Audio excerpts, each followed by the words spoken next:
you catch any of Goldbridge's reaction to that 3-0 shellacking from Spurs? I saw his reaction to the first goal when he was Oh. griping about Mickey Van de Ven just driving the whole pitch and putting it across with nobody marking and bitching about the discipline not being there for the Manchester United team. And Dude, it was honestly, it's always, and even though we drew this match against Newcastle, like I can never not smile and have a better week knowing that United lost, and I get to hear him bitch.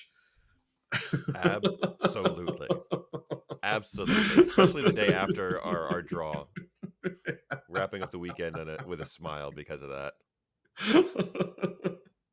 Oh shit! Welcome to the Snobby Boys.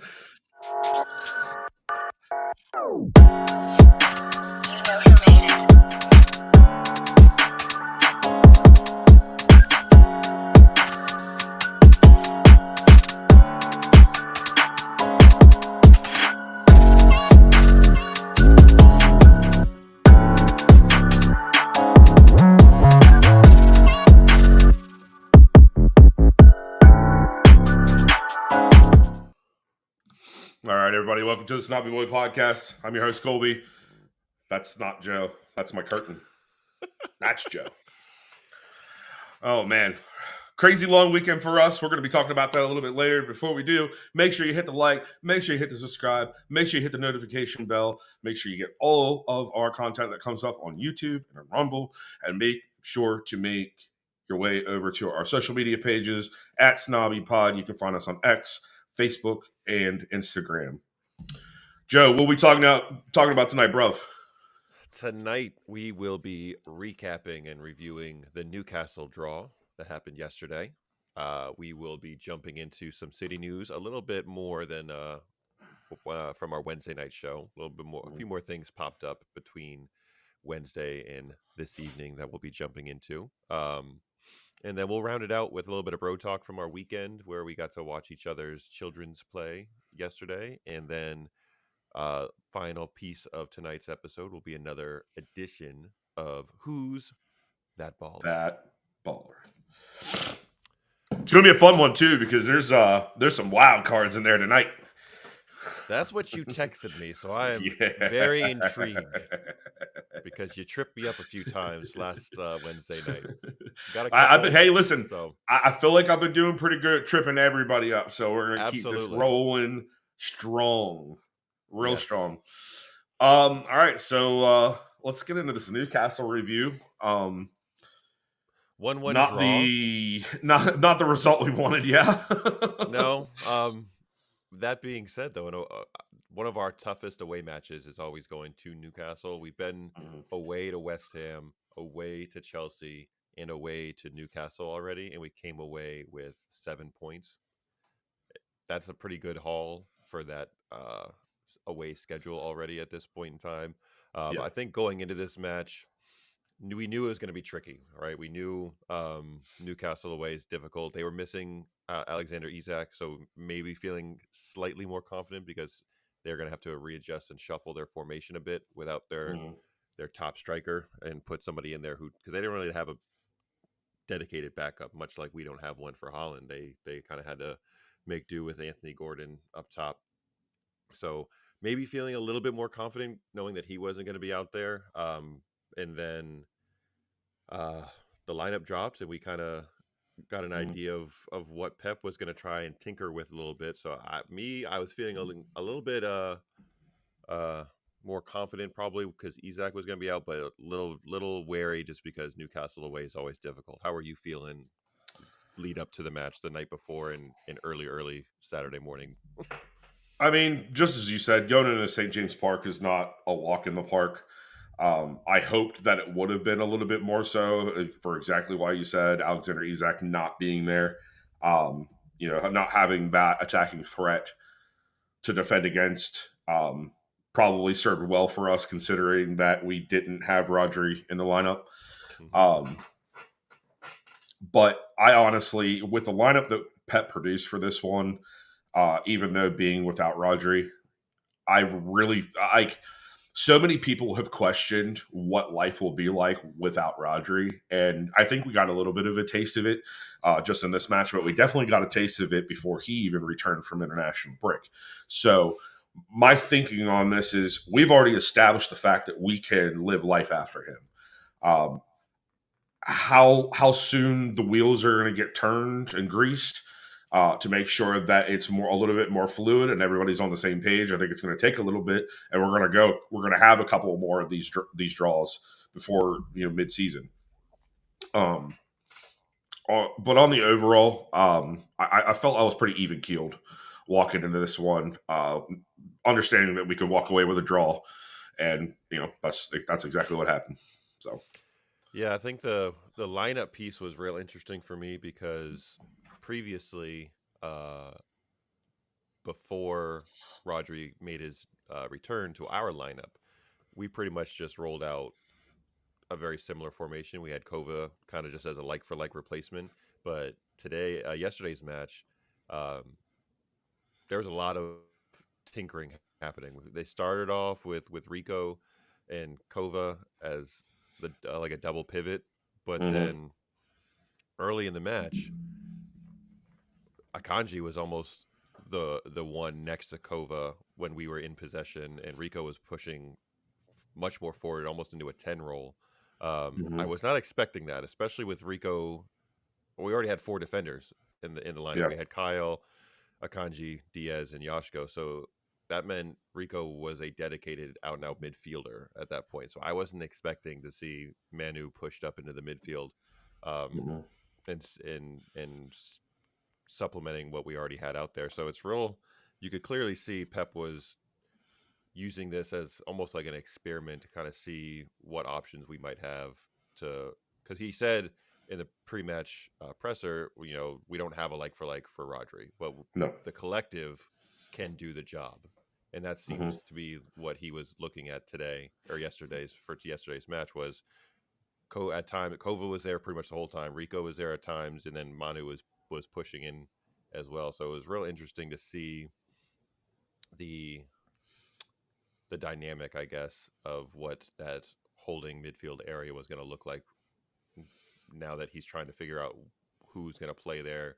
Are we going to do a double pivot? Are we going to have, one of our center backs push forward with Akanji or Stones at some point? So Mm-hmm. it's real interesting. And then I think the biggest surprise was both Savino and Doku uh, on the bench and not in the starting lineup. We went with Jack and Bernie kind of out wide. Mm-hmm. So with a team like Newcastle that does have pace, it seemed like ours was kind of being held in reserve almost. So it was just the whole lineup that went out there was interesting for me, and I think the kind of like it, I wouldn't say it was disjointed overall, but it definitely was a little sloppy at times. Mostly because I think that lineup really just hasn't had a lot of time Mm-hmm. together. You know what I mean? And it takes time Right. to gel. Um, so that was Yeah. the lineup piece was real interesting for me. I don't know about you, but that was I felt like a good talking point was to see how we lined up because it was Gundo and Gundokova. Really, I mean, if you want to look at the way that they put the lineup out, it was Walker, Akanji, Ruben, G Wags, Rico, Kova, Illy, Bernie, Jack, Holland. And there was a lot of interchanging. I think that we've seen this a lot recently too, especially with Kev. You kind of see him getting pushed up into the wing out wide. mm-hmm. I feel like you saw a lot of that with Illy Saturday. Um, but then there was a lot of switching around, and the one thing that I will say that I have noticed that Pep is doing, and I think he'll continue to do this, especially now that we're without Rodri and we're still trying to find the working pieces or how the working pieces fit correctly. Yeah. We have at least for me, you consistently see a formation change. There's not ever we don't stick to one thing. We may start out in a 4-man back line, but we can quickly shuffle that to a 3-2, right? Or just have one of our wide backs move up like they have. You know what I mean? Like there's so many different combinations. I mean, we've even in parts of it have implemented the false nine again. Um, and I've talked about that swinging 10. You know, there's so many working pieces. There's so many different dimensions that we can create with what we have still. I think with the youth speed that we have, especially in Doku and Savino, granted, yes, they did not start this one, is going to make a difference going down into the business end of the season, especially as they get more comfortable with the system. I mean, we've already seen Savino is very, very comfortable in what he's doing with us. I think that the lineup probably could have been a little bit stronger. I think that you probably could have put Doku in and Bernie out wide if that's what you wanted. That would have created equal pace. But then also you kind of are like, should I have put Savino in and Jack? Because that boot that Savino's had into Holland has been really good. Now, granted, Holland got worked by Dan Burns the whole match. I mean, if you didn't see the pictures of the back of his Achilles where his socks are, they were completely ripped to shit. Yeah. Dan Burns showed no mercy on that man.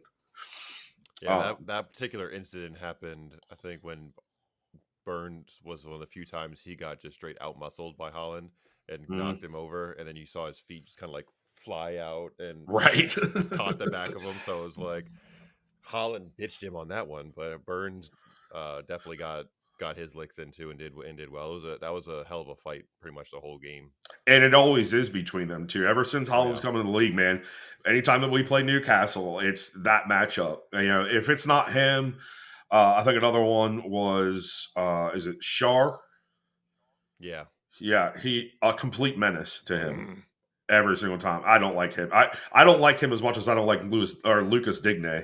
Like there's a special place in the deep dark parts of my soul that make me like that I hate Lucas Digne. Just he's a little twat. I'm sorry. I'm not sorry. I don't know why I'm apologizing. Sorry, I'm not sorry. Sorry, I'm not fucking sorry. There you go. Calls it like we see them. First, like 30 minutes or so, Newcastle. A couple of things I noted about Newcastle.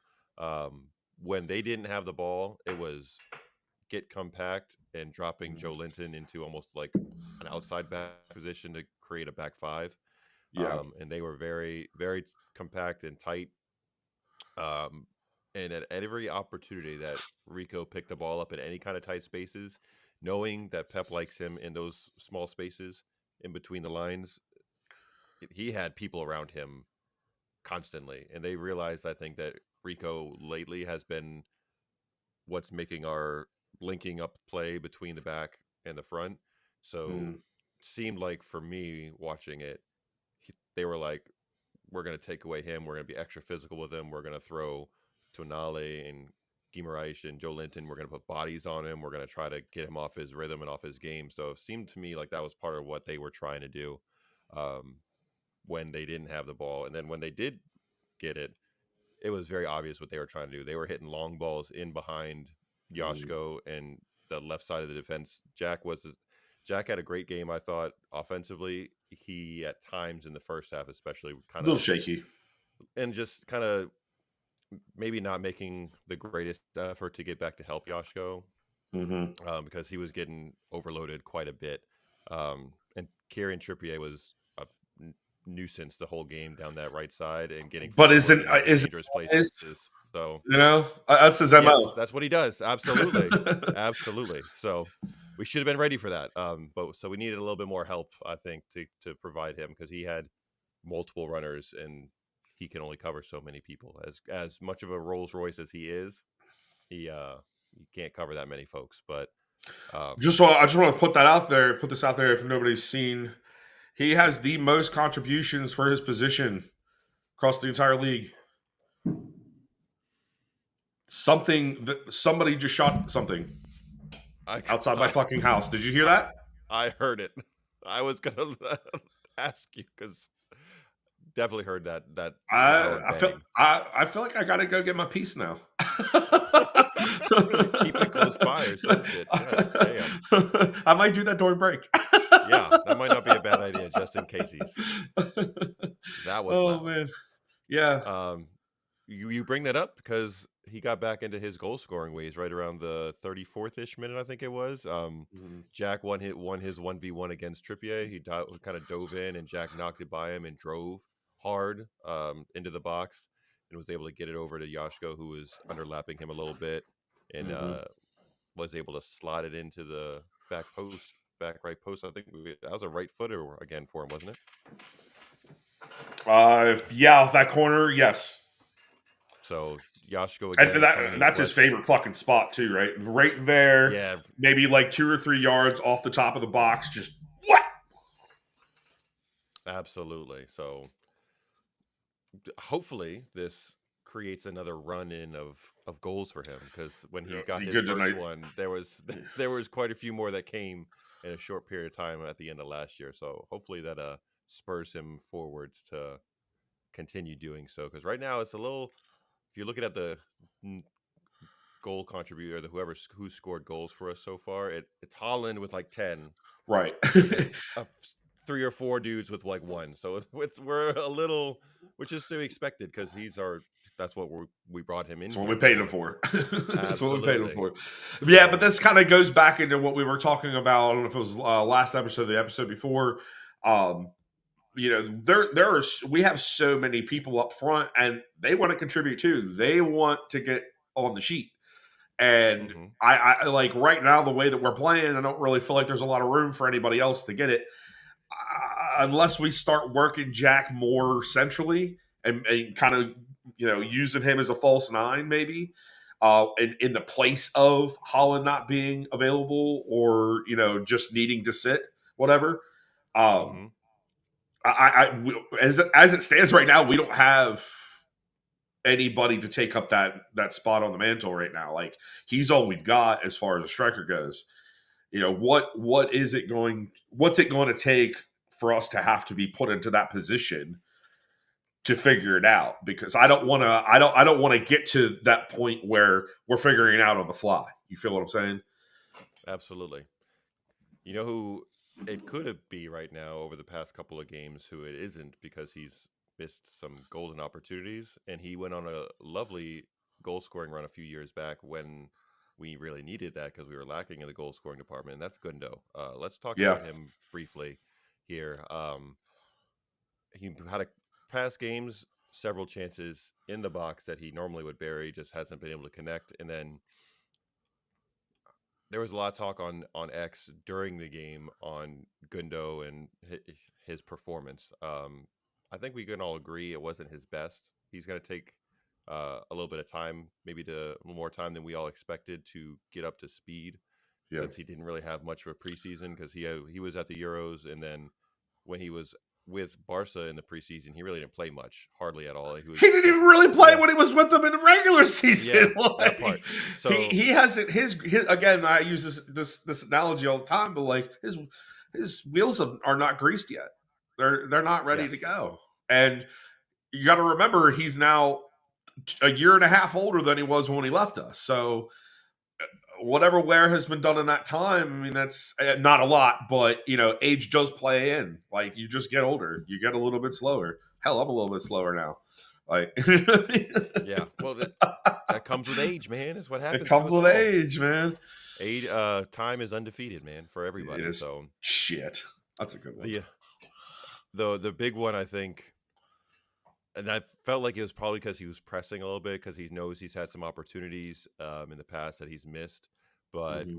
the early chance that he had when the press was on, they got a turnover, and it was pretty much him and Holland against one defender, and all he had to do was just do a quick little slip ball in to play Holland, Hmm. and then he was 1v1 against Pope. But instead, and this was when Pope was, I think, farther out, and he went for the chip instead of maybe the safer play Yes. with giving it to Holland. But so that one was for, and I understand he's trying to make a play, and I don't think you fault players for that. But Hmm. for somebody as experienced and as knowledgeable about who he's playing with in the game as Gundo is, you you hope in that situation that he makes the simple play instead of going for hero ball at times. So Right. that one was, I think, a little frustrating, and probably why a lot of the talk started creeping up about. I saw people saying he's washed, and I'm like, you know how social media goes with these things. It's Dude. instantly The to the the like, the, oh, the ugh. keyboard thugs are so like I really can't stay because this is gonna eventually blossom into something else later in this episode. But how quick people are to make such assessments about somebody and stand on a soapbox doing it, like it's literally hilarious because I have witnessed so many times just in this week where I've seen some soapbox keyboard warrior say some stupid shit and I laugh at it, and then like it goes against exactly what they said.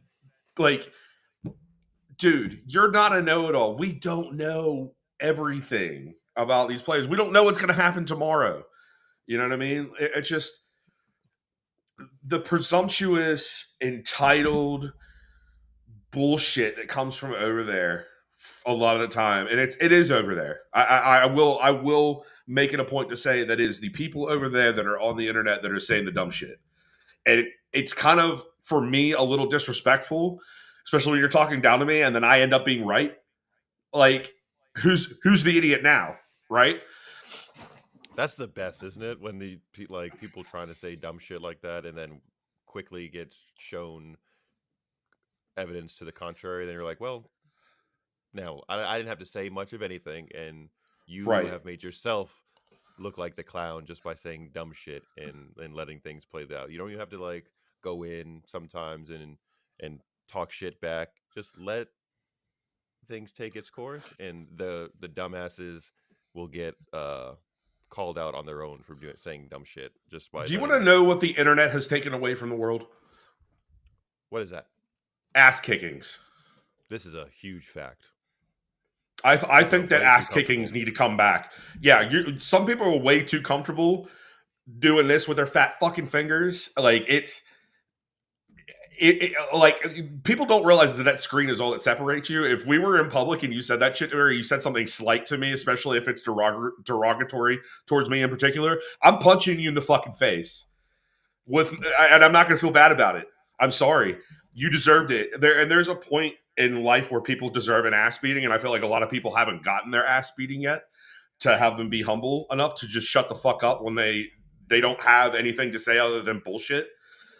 And It's not to sound like the old geezer, but the younger right, generation in particular who have grown up pretty much on the internet instead of socially interacting with one another, right. they are so comfortable saying out of pocket bullshit, derogatory ass statements to people, and their whole life they can just do it via keyboards, through texts, through messaging, Mhm. and never have to say it to somebody in person and then get chin checked because Yeah, people it's the same kind of thing that you see like in stadiums now across the globe and across yeah. different sports. Fans think because they paid a certain number of dollars to sit in that They get seat to act a that they certain can way. say they can act and say whatever the fuck they want, and that's Mhm. not the case. No, So, and that's gone back years, thinking yeah. back to like 2003 when Malice in the Palace happened, when they were just throwing shit at the Indiana Pacers players and then Mhm. acting crazy and being surprised when they come back at you and say, "You want to act like that? We can act like that too." Right. You know what I mean? Exactly. The thing of So it is that like especially like the derogatory shit we get, and to be fair to everybody that's watching, it's not just from the other teams. We have got it from our own, and it's truly pathetic the rhetoric that comes from over there, especially towards Americans, as if we're fucking less than you all. I'm going to bring a little history lesson up real quick, um, and maybe you can tell your king to pay us back. But if it wasn't for us, you wouldn't be there. So, and I'm not trying to be pretentious. That's just what it is. So to treat us like shit is kind of is a little ass backwards. You like, and the thing of it is that a lot of us over here we cater to you guys. You know, whether it be through certain verbiage or language and stuff like that, so that you understand what we're trying to say, rather than say something that doesn't mesh well with the way you say things. You know what I mean? We take it upon ourselves to learn the game proper and not be your typical American. I just had this conversation earlier with Megan, the entitlement that a lot of Americans have in terms of verbiage and how do you talk about the game. Like, people need to understand that it did come from somewhere, and we have to respect that, just as we expect people to come into our country and respect our customs and our culture and our things, right? We have to kind of do the same thing, but we're sticking our necks out to do that much for you, and that's the shit we get back for you. Like, we're not going to be nice to all of you. Like, eventually that's going to get to a place where it's just like, we can brush it off, but like, if you're going to go that far out of pocket, I'm going to check you hard, and I'm going to deep cut you, and I might talk about your mama. Just so we're clear. Just so we're really clear.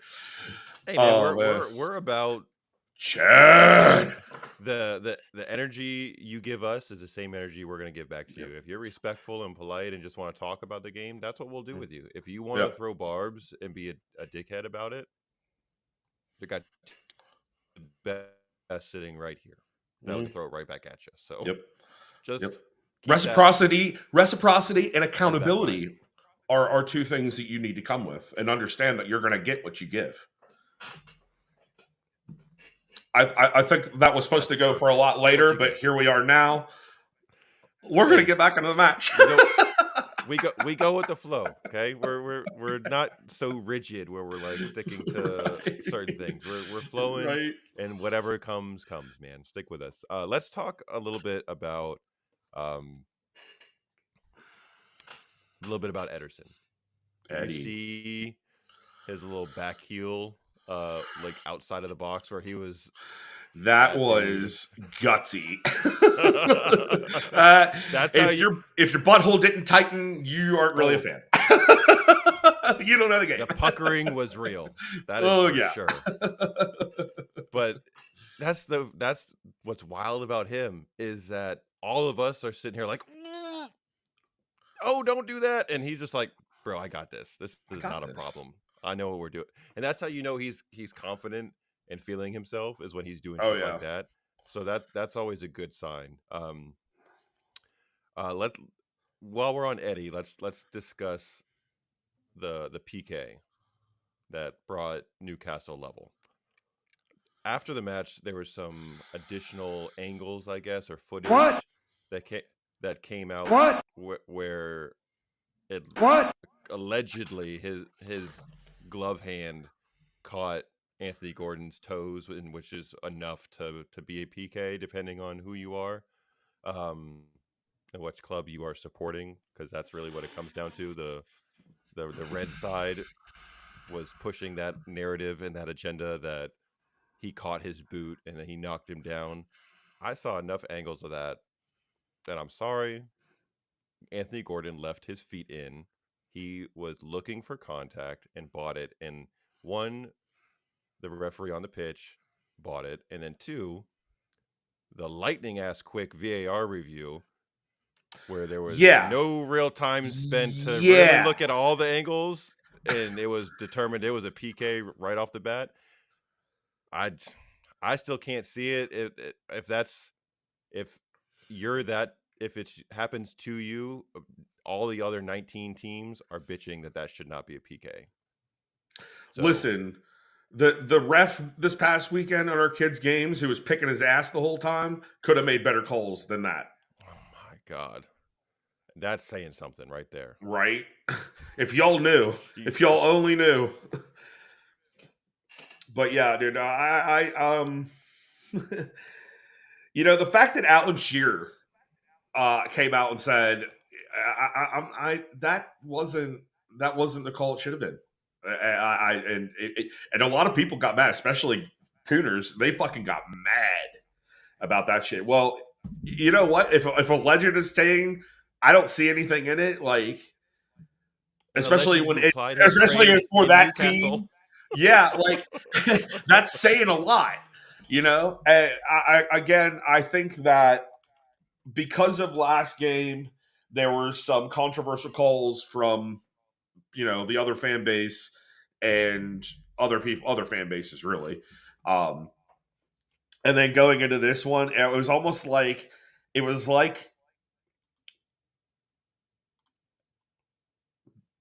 it was like the controlling body said, you need to counterbalance what happened the last time, so you're going to have to give this away which is somewhere, nonsense. somehow. And that was the perfect fucking opportunity to do it because it was going to be incredibly controversial regardless. Mm-hmm. It wasn't a penalty. It just wasn't a penalty. Eddie played the ball. His hand was on the fucking ball before he even went to go wail on it. Like, I just inconsistency of calls. We're going to say this for the next. What week are we in now? We're in the 6th week, 7th week, 5th. Sorry, Something 5. like What's the tape? No, 4, 6. Anyways, at the airport now on the way to London. Go to the Fulham game on that. Saturday. Yeah. Hell That's yeah, what's Chad. up, man. Hey, enjoy it over there. Enjoy it. Do whatever you can. If you need any like local recommendations, I'm sure you fucking know them, but hit us up. We'll let you know the goods. We got some connects over there at this point. We do got some connects. It was so one of our little connections over there, Mr. Sir J.O. OBE. Mm-hmm. He got the chance. He lives like 45 minutes away from Richmond. And he took a stroll down with his family just today, actually, and sent over some pictures. And God damn it. Right? As soon as he sent them pictures, I was like, oh my God, I'm so jealous of you right now. God damn it. So, Chad, if you're over there and you can make the time and go down to Richmond and have a pint at the, what do they call it? Crown and Anchor. There we go. Boom. That's not really what it's called. Right. It's like Fuller and something. I don't remember. Yeah, go down there. It looks really. I mean, it's exactly what you saw in the show. So, but they have like a little shop right there. And then of course you can go up to Ted's door. Mm-hmm. Yeah, I think they need to make. I think they need to make a little biscuits place right there and just call it Biscuits with the Boss. Right, that might be an opportunity for me that I'm missing out on. I don't know. Hey, I'm pretty good at making them biscuits. Yes, you are. Let's talk a little bit about Newcastle and the way some of their players were playing with the physicality and the borderline nastiness with Tonali, Jolinton, Guimaraes, Schär. I expect it from Joe Linden. I expect it from him every single time. I expect it from Schär, and I expect it from Dan Burn. Mm-hmm. I just do. Tonali, I think the rawness. Well, not raw. I won't say rawness, but like he definitely brought that Italian Serie A level ball against us. He was just being ruthless and catty and whatever. Who's the other one? Guimaraes. I really, you know what? He didn't faze me. He was trying. He was trying to get underneath our skin, but I didn't really see it happening. I feel like the way that we treated him when he got on the pitch is like, oh look, there's the guy that didn't get on the team. You know what I mean? Like he wishes he could be here with us. He's just mad because he's not in this color with us right now. Yes. Like that's the vibe I got from him when he got on. Yeah, I mean, Tonali was definitely a pain in the ass the entire time. But, like, it was the whining of Anthony Gordon for me that really was getting underneath my skin. Like, I'm sorry. He looks like a ferret with a bowl cut. Accurate. He looks like a ferret with a bowl cut. And that's all I see running up and down the pitch is this really skinny little, like, lanky ferret. And I just can't take him seriously. Especially with that dive. Like, and that's what it was. It was a dive. Straight up. They play very. Go ahead. Okay. Me? I think I heard. I heard on the broadcast. I think after that PK, I think they said that he's like the third. He's earned, and if you're listening, I'm air quoting earned. Like the third most like PKs / in the league since he's come in. So he is a serial buyer of calls in that situation. So, No. which is very frustrating. And that wasn't the first time they did that. Like Harvey Barnes, had one of those in the first half where he was going to ground quickly. No, it should have been a yellow. He was simulating like crazy. And Yes. then Tonali had a couple where he was grazed maybe by somebody, or it was the play in the box where Jack elbowed, and again I'm air quoting again for those listening, elbowed him You, in the stomach and you went mean down when like he a did sack of this? potatoes. What you mean when he lifted his arm up like this and then turned Lifted around? and turned, lifted and turned, and that's Yeah. throwing an elbow up to, according to some people, and enough to go down and scream in pain when he didn't even touch you. What's the height level of that call? There needs to be like an egregious point. You feel what I'm saying? Like if Yeah. it's just like this and you're just using your momentum to turn as he was, Mm-hmm. that's one thing. But if you full on raise your elbow up and are going for a chin check, that's a whole different story. Absolutely. Big difference. Totally different situation. And I feel like some of these calls these are calls that you would give in fucking grassroots. You know what I Mm-hmm. mean? Like they're just so childish. These are grown men playing. Yes, it's going to be a physical fucking game. Let's not call every fucking thing. Like there's a reason why most Americans, believe that the game is full of fucking pussies, and it's because of shit like that. You know what I mean? I I have a hard time getting around it, but it is what it is. I understand that you have to kind of play the rules, but like there's also just like how far are we going to let this go? Like how far should we let it go? We need to get to a standard place where we know exactly why it was that instead of it's just your interpretation. That's bullshit.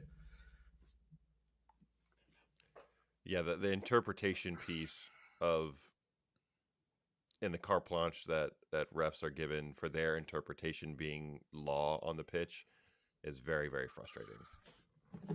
And it Very gives frustrating. the rules give them a basis for a power trip and not to call things evenly. Mm-hmm. You know what I mean? Like Yes. again, that's what I'm saying about like there needs to be a certain height that your elbow reaches. Like, does your wrist cross over the side of your body? Because if it is, that means your elbow's all the fucking way up. You know what I mean? Like, I don't know, man. Yeah. I just the inconsistency of calls is something we'll probably Still be talking about 30 years from now. yeah. It's a never ending story. It's never going to go our way. There are times when it does, and there are times when it doesn't. Yeah. Same thing for other clubs. I mean, I guess you can balance the scales in that way if you look at it on the grand scheme of it. But at the end of the day, when it's changing the difference of the outcome of this match, like if we don't have that, if we don't have that PK, which shouldn't have happened, this is a different game, and we're clear points and up on the top of the table. It's just I understand the annoyance of it so much more clearer now, but it is what it is at the end of the day. You have to take it for what it is. We go into the next one. We have Fulham next. Like Mm-hmm. this should, in theory, be a At home. winnable match. And we're at home. Yeah. Did that answer your question? I feel like I just tangented really hard. No, you're good. You're Okay. good. You're good. Let's see. Anything else in the there at the end? Really, the only big moment at the end. They gave 7 minutes of stoppage time, I think, which I Excessive. every But there was a lot of there were a lot of fouls throughout yes, the end. So like understand. and people staying down for longer than was necessary, and Yeah. Nick Pope was absolutely taking some liberties with goal kicks and things like that.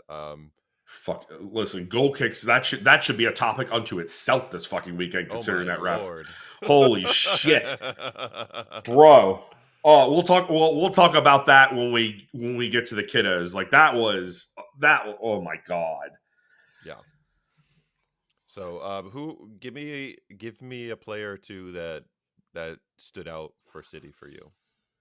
There wasn't a single player that stood out for me in this game. Not a single one.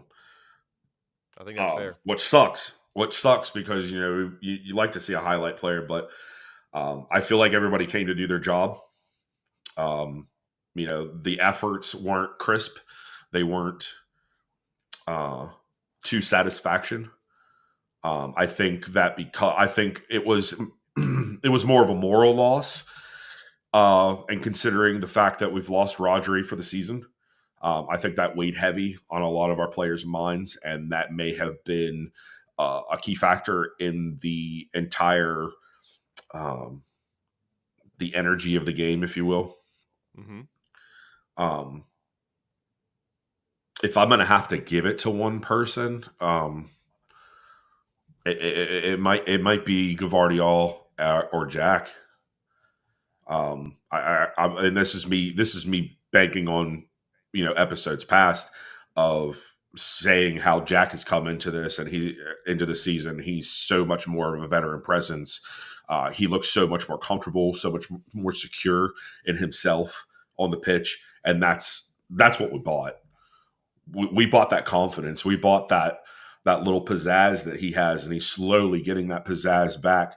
I still firmly believe that, even saying it from the last episode, that we are too big a team sometimes for him because he's so used to, like, when he was with Villa, he put Villa on his shoulders, and he's not being given that weight here. So I think there's like times where he doesn't feel his importance is shown or um, being used, or his skill is being used to its max potential. But I think Pep's getting the best out of him that he possibly can. You bring this many people, this many type of players, they do have expectations of being contributors, and that's all well and good. You should want that regardless. That's a winning mentality. Not everybody's going to get it every week, and especially not in the system. I think he's getting more comfortable with that, but then there's also that I guess you'd call it duality, where I'm about to recycle what I just said. To be honest, like I'm not getting any further with it. Like I think that he needs to play with people that aren't as star studded. Like, I know him and Jack or him and Erling have a great relationship, but at the end of the day, is Erling being in the middle too much for him, and he needs somebody a little more youthful, like having Phil there? Because I feel like they pair really well, especially when Phil's working centrally or even at the top of the box trying to work in centrally. I don't know what the formula is. I don't know what it's going to take. I also can say this. All of the players that we have, especially on our attack, they are not consistently playing with each other week in and week out. It is always a new front three or a new front five, if you will. And there's no fluidity amongst them. They don't have that thing. You know what I mean? When you're on a team, and you just start clicking together. You all got that thing. They don't all have it yet. Still, in my opinion, I feel like there's a disconnect that's not happening for them to have that mentality. And this is another thing I've said in the weeks past. We don't have the pedal to the metal type of mentality. Kick them while they're down. Make sure that you shove it all the way. Like, I know that probably sounds really bad, but so this is the shove it away part. We get what you're saying. No Diddy jokes in here, all right? None. No Diddy jokes. Yeah, dude. For me, that was the good performance. I really can't put anybody else. No. I feel like they all did equally good. They all did well. They all exactly. It was a roller coaster, pretty much. We had some moments were really good and everybody had some really good moments, but then everybody also had an opposite side of that where it wasn't so great. So it was kind of a strange game, pretty much, to watch. I think all the way around, with not having someone who really stood out and played well the entire time to say like these are our best players that day. I think everybody had, like we said, good moments, and then had some maybe not so great moments. So right. If you're giving out like the grades for everybody. The out of 10, I think everybody was probably in that like 6.5 to 7, six. Yeah, exactly. 6 to 7, maybe. Somewhere in that range. Yeah, everybody was kind of right around the same area. So, Yeah. um, I think on the flip side of that, for me, really the only player that I think was a bit off the pace was Gundo. Unfortunately, I think consistently, um, just had some missteps throughout the match, and I don't think there was too many moments where I'm like, hey, that's the Gundo that I'm used to seeing. But we talked about Mm. why that is, and to maybe temper expectations so that he was just going to fit right in and hit the ground running right away. And That it's felt not that he training. isn't. It's Right. not It's that he just isn't. yeah, and he'll get there.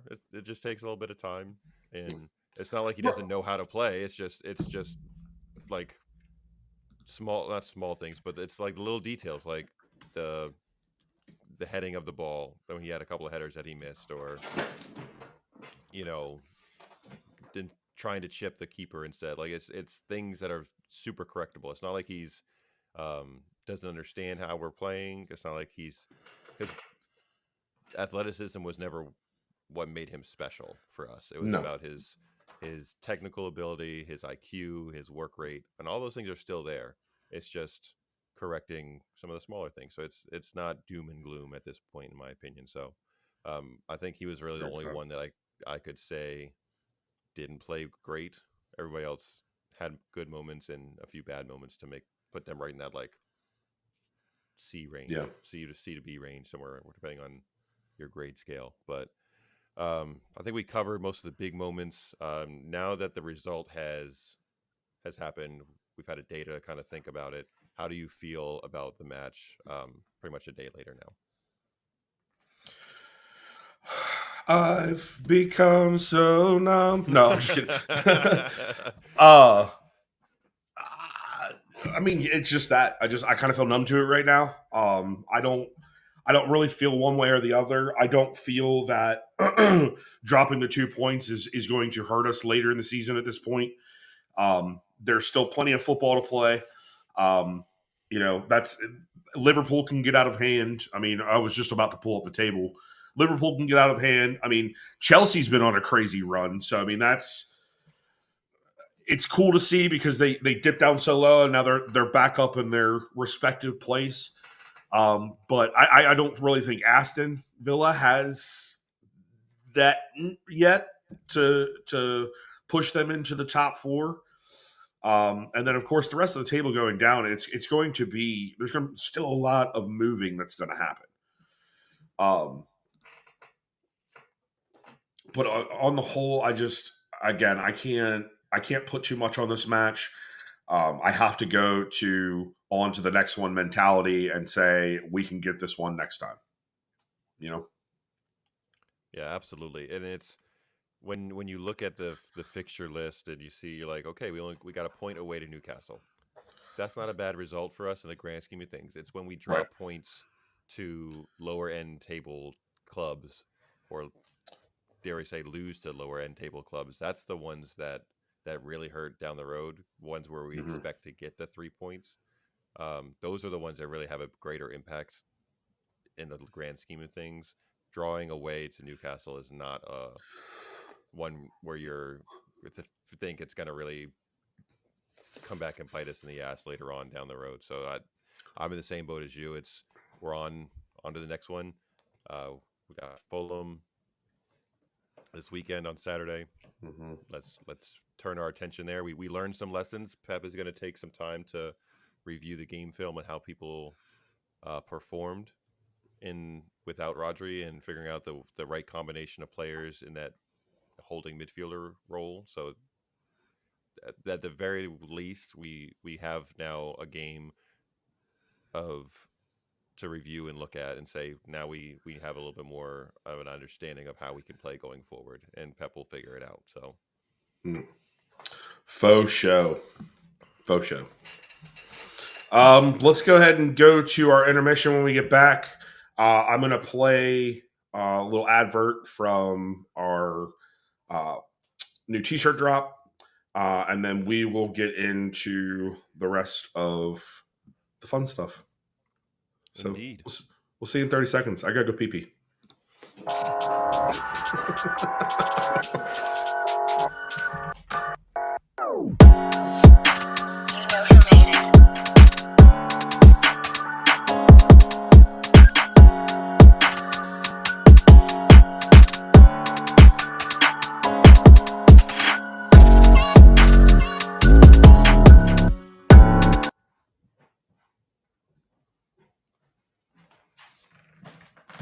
Better cut out. It stopped. I'm gonna fix that. But we're good. Okay. So I just received a text message. Aiden had a question. Aiden had a question for you, and he did not get to ask you. He wanted to know why you have a number 5 on your idiot shoes. My idiot shoes mean my badass sky blue Crocs. I can't not see them and think of Idiocracy. I just can't. I'm sorry, them shits are comfortable, and I'm sure they are. I'm sure they are. Oh man, I love them.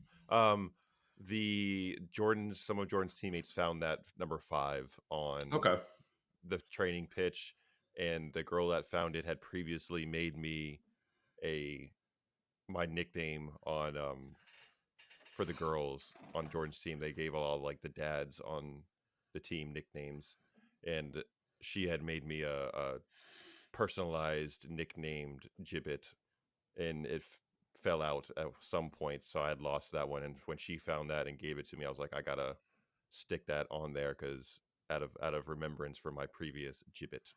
So that's why, Aiden. He was really expecting John Stones to be the answer, but I wish it was. It fits nicely. That would have been the cop out answer. Just to, like, that's for Johnny Stones, man. What are you talking about? Of course, it was totally. You could have done it, and nobody would have been any wiser. So no. But the backstory is just that wearing it for one of Jordan's teammates, who's one of our team captains, that told me I should put it on in replacement of that one, so I did. So cool story. Thanks. Yeah, appreciate it. So with that, if you guys didn't see, we dropped some new merch. It's, if you don't know already, if you've not been called it already, whether you're American or whether you're American or you're in the homeland. Yes. I'm sure you've been called this once or twice before, but because we get called these things, and because everybody's got some bullshit to say, it's kind of just our time to take it back and say we don't really give a fuck. So we're gonna throw this little advert up here for you, and yeah. All Manchester City fans are glory hunting plastics. Every single one of them claims to have supported them since the 70s, even though they were only born in the 90s. But I'm willing to give Manchester City Plastics an opportunity to prove me wrong.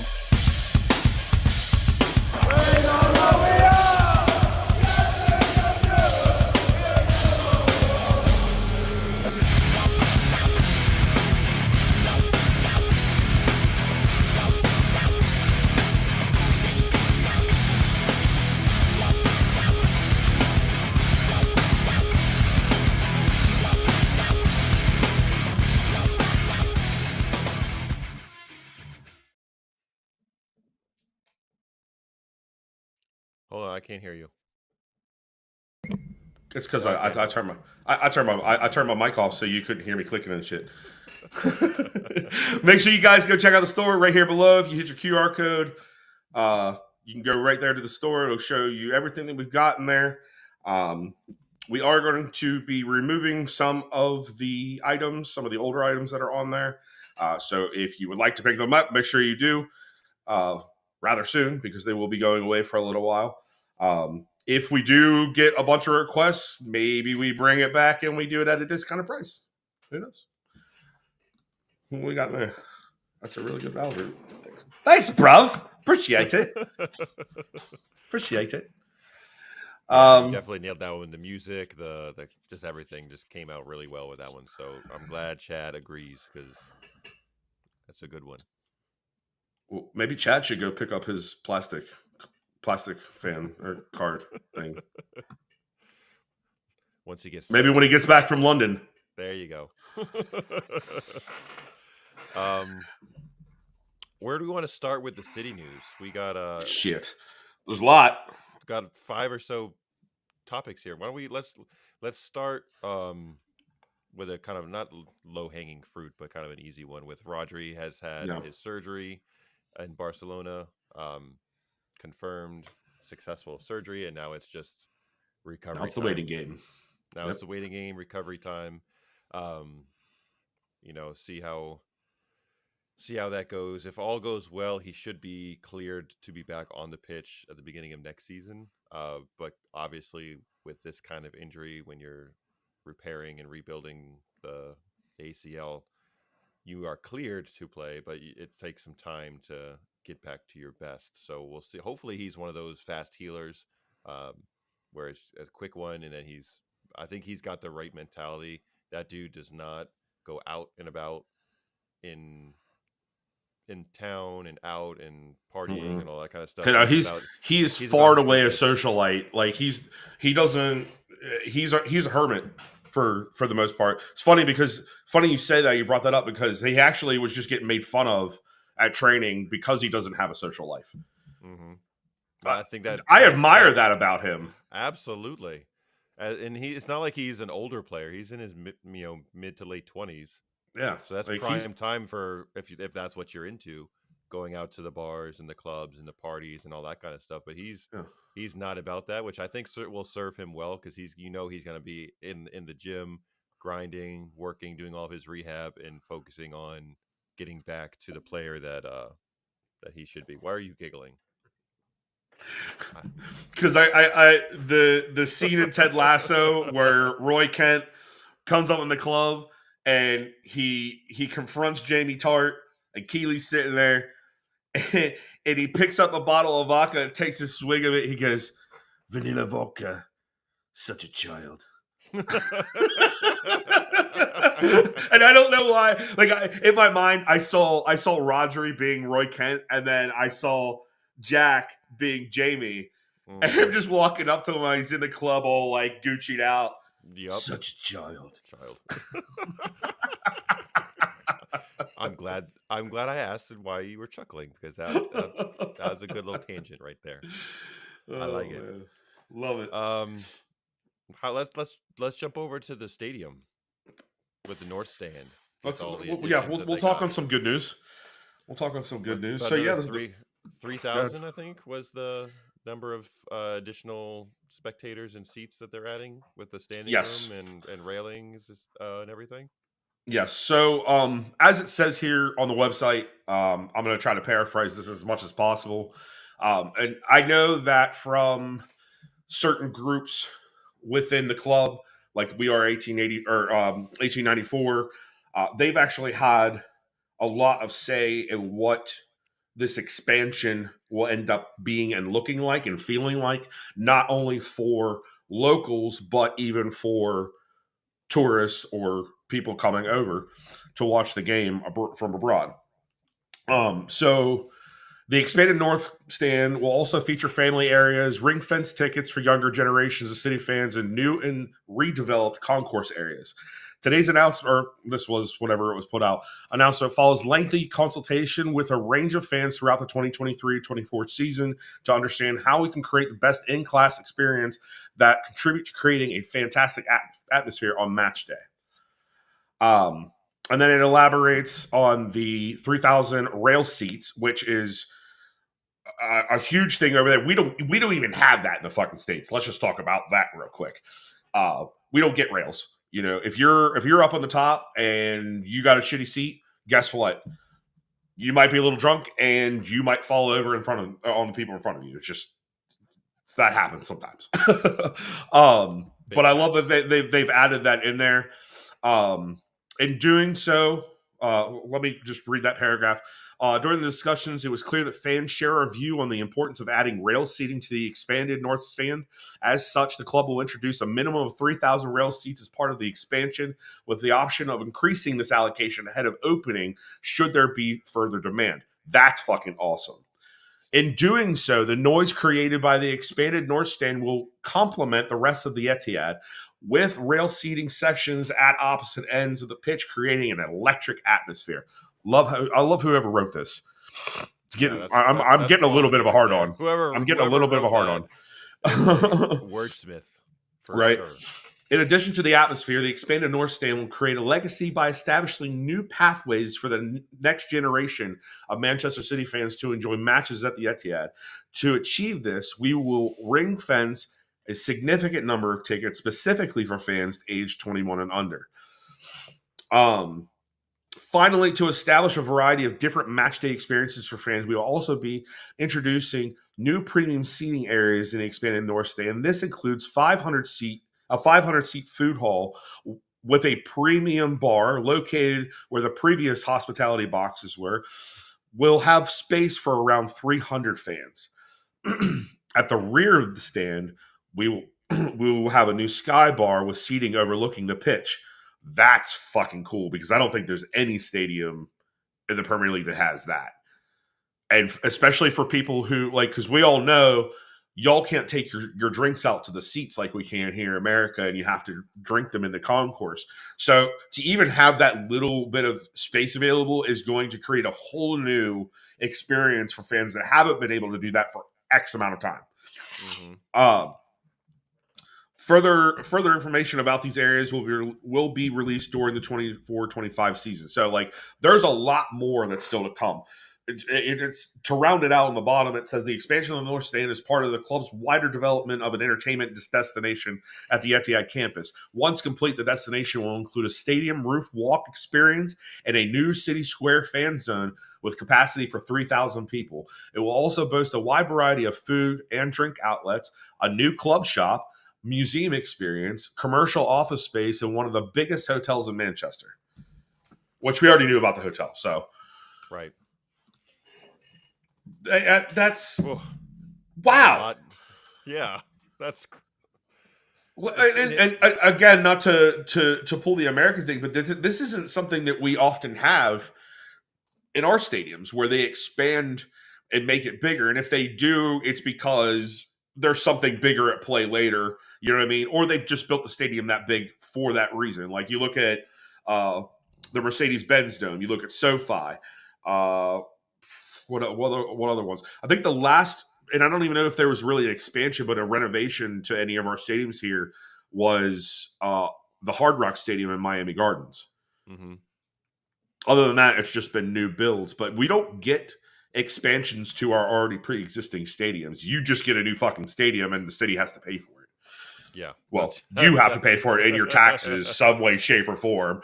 But that's usually how it works over here. They might like do some, updating of the concourse areas or replace some seatings and things like that, but they don't do shit like this at all over here. No. So you guys are getting a extra special treat in this.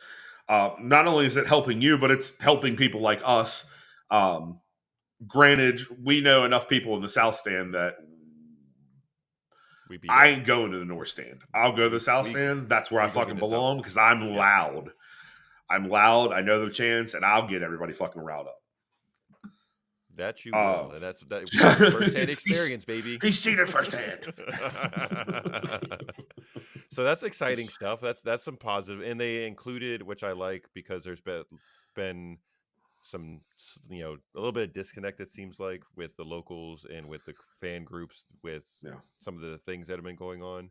So it seems like with this instance, they were definitely working with the locals, the fan clubs, to get input on how they can improve things. So you like to see that piece of collaboration there, because the fans should have a piece of input into that kind of that development. I'm sure that there's fans out there that didn't get what they wanted though and are asked about it. Like, they're not going to please everybody, guys. It's just not going to Impossible. happen. That's not what a business is. They have a plan. They have an idea of what they want to do. They know that they want to stay connected with the community, and that's great because there are teams around the world, especially in our country, that could give a fuck about their fan base. There are a few teams that actually care about their fan base to the point that they actually engage. More often than not, it's not like that, though. And if you are meeting players from a team, they're typically your rookies. Yes, it's not your stars. You know, it might be a legend. You know, every once in a blue moon. Like for us in Pittsburgh, when I was younger, I believe it was the it was something. I want to say it was like the 60 or 65th season for the Steelers. They went to the major grocery store, the one we went to in Columbus, Giant Eagle. Yeah. Well, all the major Giant Eagles in the greater Pittsburgh area, they had like 2 or 3 like players at the time, and then like 4 or 5 legends, and they would go stand post at one of these grocery stores, and like you would go up, you would get an autographed picture, and they give you a coin with their face on it. Pittsburgh's really well known for doing that. That's why, again, I correlate them so much to Manchester, is because they do a lot of that outreach in the community. Now, I know there are some fans that have been rather disappointed in the fact that they don't get to interact with the players like we have over here in the States, especially during the preseason. And I feel for that because you guys should be getting first rip of everything. Like, absolutely. If we're sitting in a doobie circle, you should be lighting it up. Like, you get first. You got first hits. Yeah, that's how it should be. But you know, at the end of the day, guys, this is a business. They're trying to please everybody across the world. This isn't, this isn't the little club that it used to be anymore, and that's okay. It's good that you've grown, or else we wouldn't be here. Sucks to say because that filters right into the whole plastic thing. But like, again, you have to understand that for a lot of our lives, we did not get the games that you guys got to see. We were lucky if we got the 7:30 game, 7:30 in the morning game here on the East Coast. And think about that on the West Coast. You know what I mean? That's an extra 4 hours. They ain't getting up for that. And especially when you're a kid on the weekend, they ain't nobody getting up for sports at 6 a.m. or 7 a.m. No, absolutely not. What you're doing on Saturday morning as a youth is watching fucking cartoons. Right. If you're awake at all. Saturday morning. If you're awake at all. I was known for sleeping until noon. But I had, the basement and it was dark. So I never knew what time it was. Nope. I'd wake up and I'm like, still night, bye. Going back to sleep. Yep. Let's go Big Sam. You nailed it. Right where I was gonna go. Yeah, Big Sam. What do you have to say? So Sam Allergash. I actually found 2 different articles. One was by the what was this? This is GBN, so Great Britain News, and the other one I found on Goal, and they are contrasting. It's about the same shit, but it's contrasting. So I'm almost kind of wondering what the journalists are doing here. Like, what's the? I'm assuming that this Goal one, they're definitely the Red Mafia because it doesn't say anything like the other one says. But we'll start with what Allardyce said on the Goal, and then I'll move over to GB News. On the Goal, it said they've already put Man City in a position where they can't relegate them because they've let the season start. They can't relegate them on these charges alone, which is ridiculous. Why didn't they do that in the summer? Having the court case while the season's on is an absolutely ridiculous decision by the Premier League, and I'll agree with that. Like, why wasn't this taken care of over the summer? Why didn't this start right at the end of the season, knowing that that we had a very short preseason as it was? Not only that, because of Euros, and then going into our own regular preseason, which was 5 total games. that they just wasted almost, I would say, 12 weeks that they could have gotten this going. So yes, I agree with him there. Should City be found guilty, Allardyce believes they will be struck with a point deduction at worst. If it's on 3 counts, then possibly 10 points, maybe 12. If it's really big, maybe 15, he added. People are talking about relegation, but if it's just boiling down to those 3, then it's a point deduction, and they can live with that fine and will get on with it.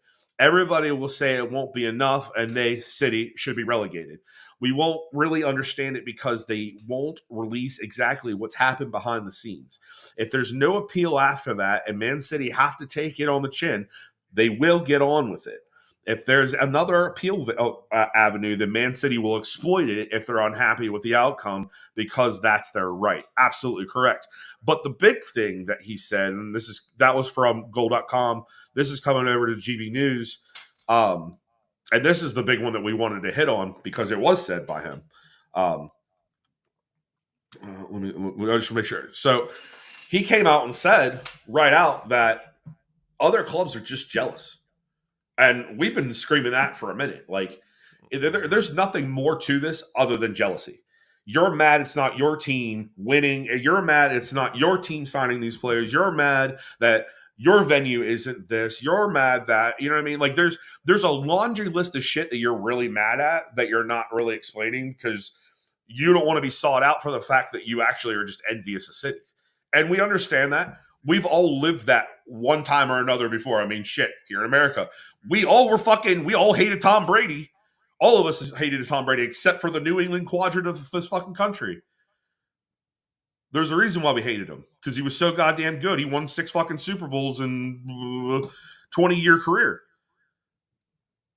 That's unheard of in this sport that we're in American football. That just doesn't happen. You know what I mean? The probability of it happening is almost slim to none, and he fit the mold. Not only that, but if you understand what the draft process is, he was nearly Mr. Irrelevant. He was closer to Mr. Irrelevant than he was first-round draft pick. I mean, he was in the 6th round. Mm-hmm. So I get the sentiment and all that stuff, but like, be real with your emotions. Just, we get it. We know. Me too, but I know why you hate him, Chad. We know why you hate him. That division rivalry, man, like, runs deep. Yep. Jets, Patriots. The fact that he fucking owns Birmingham City too. Fucking. Did you see that match, the Birmingham Wrexham match, where they slaughtered Wrexham? Oh man, yeah. It was funny because leading up to that match, all of a sudden Eli Manning was a Wrexham fan, and I was like, this is not going to go well. This is not going to go very well. But yeah, what are your thoughts on his comments? I think he's spot on with pretty much everything he said at this point. They've been dragging their feet with this damn trial for a very long time. And the fact that they and let's make sure that we're deciphering this. This is not the 115 trial.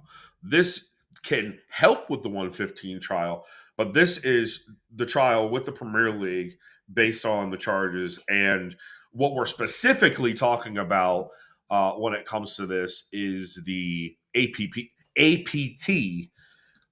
which is, hold on, let me get that fucking acronym. Associated transaction rules. And I pulled this up on Yahoo. Thank you, Yahoo, for this. Their story writes, it has been a seemingly successful week for Manchester City after they appeared to land a major victory in the legal battle against the Premier League on Thursday. City have been accused of breaching the Premier League's financial rules and are currently contesting their 115 charges with the league in court. They have also been in battle over what I just said, the associated transaction rules. These rules are in place to limit how much associated parties can pay clubs in sponsorship. On Thursday, a vote on potential rule amendments was scheduled to take place involving all 20 clubs at a meeting. However, it's understood that the vote was pulled from the schedule at the very last minute. Why? They don't say. that looks like a positive outcome for City in their APT argument, but it's not quite cut and dry. Speaking on the matter on the Talking City podcast, Men's Chief City writer Simon Boczkowski explained the situation. Man City have legally challenged the Premier over the APTs. The hearing was in June, and the verdict was then written up. The verdict has to be agreed between the Premier League and City for it to be released into the public.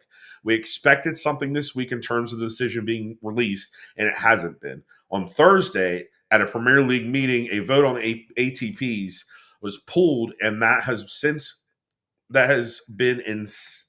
been seen in some circles as a major win for City, and others not so much. He goes on to write, he says, I don't think it's that black and white. It isn't. Nothing's ever that black and white, especially when you're talking about the legal system. You know what I mean? And the whole fact of it is that they're trying to. It's very clear and obvious in this that they are looking for an anti-competitive route in all of this. They want to keep things the same so that then eventually, somehow or some way, they can bring all the red teams back up to the top and shove us out. Because that's all they really want. They just want to shove us out. They don't like how we got here because it isn't the traditional way. Because God forbid you gain revenue from somewhere and use it in your club. That's not unheard of. There's other sports in the world that do that shit with their, it's not uncommon. And for me, for a lot of people that go back on that, like, for me, it's like, get with the 21st century, man. Like, this is a business. This isn't a good old boy system. You know what I mean? We're not running on handshakes. This is pen to paper shit. What are your thoughts on it? Just a sec. Getting a little bit of heartburn. The pizza's starting to come. It's coming back. Ooh. Mama's pizza is delicious, but listen, oh man, we're going to talk about Mama's here in a little bit, bro. I think it's ridiculous that a league thinks that they have the authority to tell businesses what they feel is fair to put into a club. What this the Premier League is saying, they have the right to tell sponsors how much money they're allowed to put into a club. Mm-hmm. The idea there is to prevent clubs like us in Newcastle, who are owned by essentially a state, Middle Eastern people, who have a link to the business that sponsors the club that they own. So what they're trying, and what they will tell you, is that they're trying to limit the amount of money they can recycle into the club, because it's not sustainable for clubs to do this, because the business could go under, and then it's just somebody could go bankrupt. And so what they'll say is they're trying to prevent clubs from being financially irresponsible with their money and everything. But that's really on them. Yes, yes, you as the Premier League, as the NFL, as MLB, whatever it is, to me, have no right to tell a sponsor how much money they're allowed to spend on their deals with a team. That's not how business works. You don't have it's putting entirely too much power into the Premier League, into whatever league it is, to essentially run how clubs and their sponsors do business. And that's oversight. Mm-hmm. That it's micromanaging, and it benefits just a select few clubs, because that's what it ends up being, is them trying to prevent other clubs from getting a part of the big money spend and being a part of the top tier, which we all know is the case. So I hope that them taking that vote off of the table is foreshadowing of that rule where the Premier League is allowed to do that, is you can't vote on something that doesn't exist, which Right. is the suggestion is City have got to win there in that suit, and they're not voting on it because that's not going to be a thing anymore. That's where the seemingly winning a victory for City comes from. So I hope that's the case, but there's a lot more to come and more details. And it's also really silly to me that people on X social media can't see the linkage between the outcome of our lawsuit against them and the 115 trial. There's clearly one impacts the other, and for people to tell us otherwise, that there is no link there, it just shows how ignorant and stupid those people are, because it's very obvious that one will impact the other if you just spend a smidgen bit of time reading about if you know anything about law, like if you don't know anything about law, you don't have an opinion. I'm sorry. Like, there's so many people out there that come on with these fucking opinions and they're completely baseless, and they don't know anything about the subject. They just think that's what it is because that's what they want it to be, and that's not reality. One of the things that and I'll finish out with this. I'm going to paraphrase him, kind of quote him, kind of not. The journal for Yahoo News, but it's something that I agree with as well. What this is essentially is regulation versus free market. Okay, why would anybody in their right mind want that type of regulation? Because say your team does benefit from this, right? And right up front, what happens in 7 years when, your owner may die, or, there's an ownership change and it's not being run the same way? Haven't you kind of just fucked yourself for the long run? I don't understand why people, like, I understand that there's the saying money is the root of all evil, right? But like, whoever has the most money wins, dude. That's just what it is, man. It's just what it is. None of us can control that. You know what I mean? All of our situations are different. I had made a comment about the ticket prices and stuff, and the gripes about that. Like, and people, like, if you're gonna gripe about it and you want to hold a standard of life, maybe that means that you got to get a new job. You need to find a profession or that pays better, or level up where you're at in order to facilitate the life you want to have. Like, it's never going to just continue to be this. Exactly. There's a lot of us here in America that have multiple hustles aside from our day job, because that's what we need in order to live. A lot of you think that we're all well off of rich. That's the furthest from the fucking truth. There is the top 10%, if you will, 1% really, but the top 10% of the country that is well off, and then there's the rest of us. You know what I mean? Of varying degrees, yeah. And exactly. we don't get all up in arms when our local sports teams here in America tend to raise prices. It happens quite regularly, and it's called supply and demand. It's a very simple economic concept that a lot of people don't get over there. I get it, but the man's trying to hold you down over there. We all know that. But if they raise the prices, you can't get mad.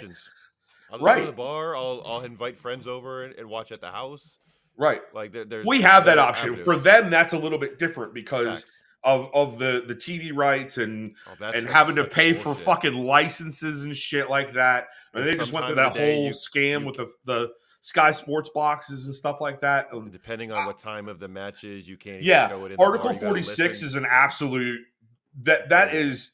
I wanna take it and wipe my ass with it, because that's stupid. If I can watch the midday match over here, so should they. Mm-hmm. And if it's anything like the NFL, if they did it like the NFL over there, you get your in-market teams, right? You're a London team, you're going to get London games. You're a Midlands team, you're going to get Midlands games. You're up north, you're going to get up north games.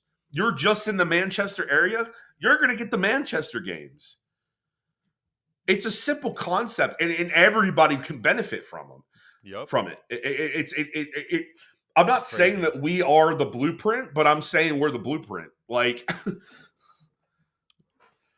Yeah, super frustrating for them, I'm sure.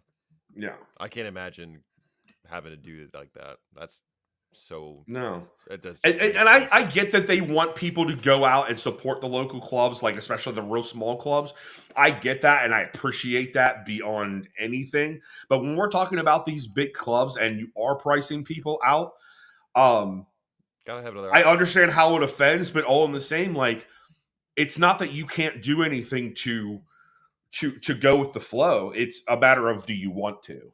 And if you Mhm. don't want to and you want to gripe, well, guess what? You're going to be fucking sitting on your ass at home, not watching shit. So either do something about it or don't. Like, choice is yours. Life's about the choices you make, Yes, it is. for good or bad. For good or bad. So we got news confirmation of the Club World Cup sites here in America.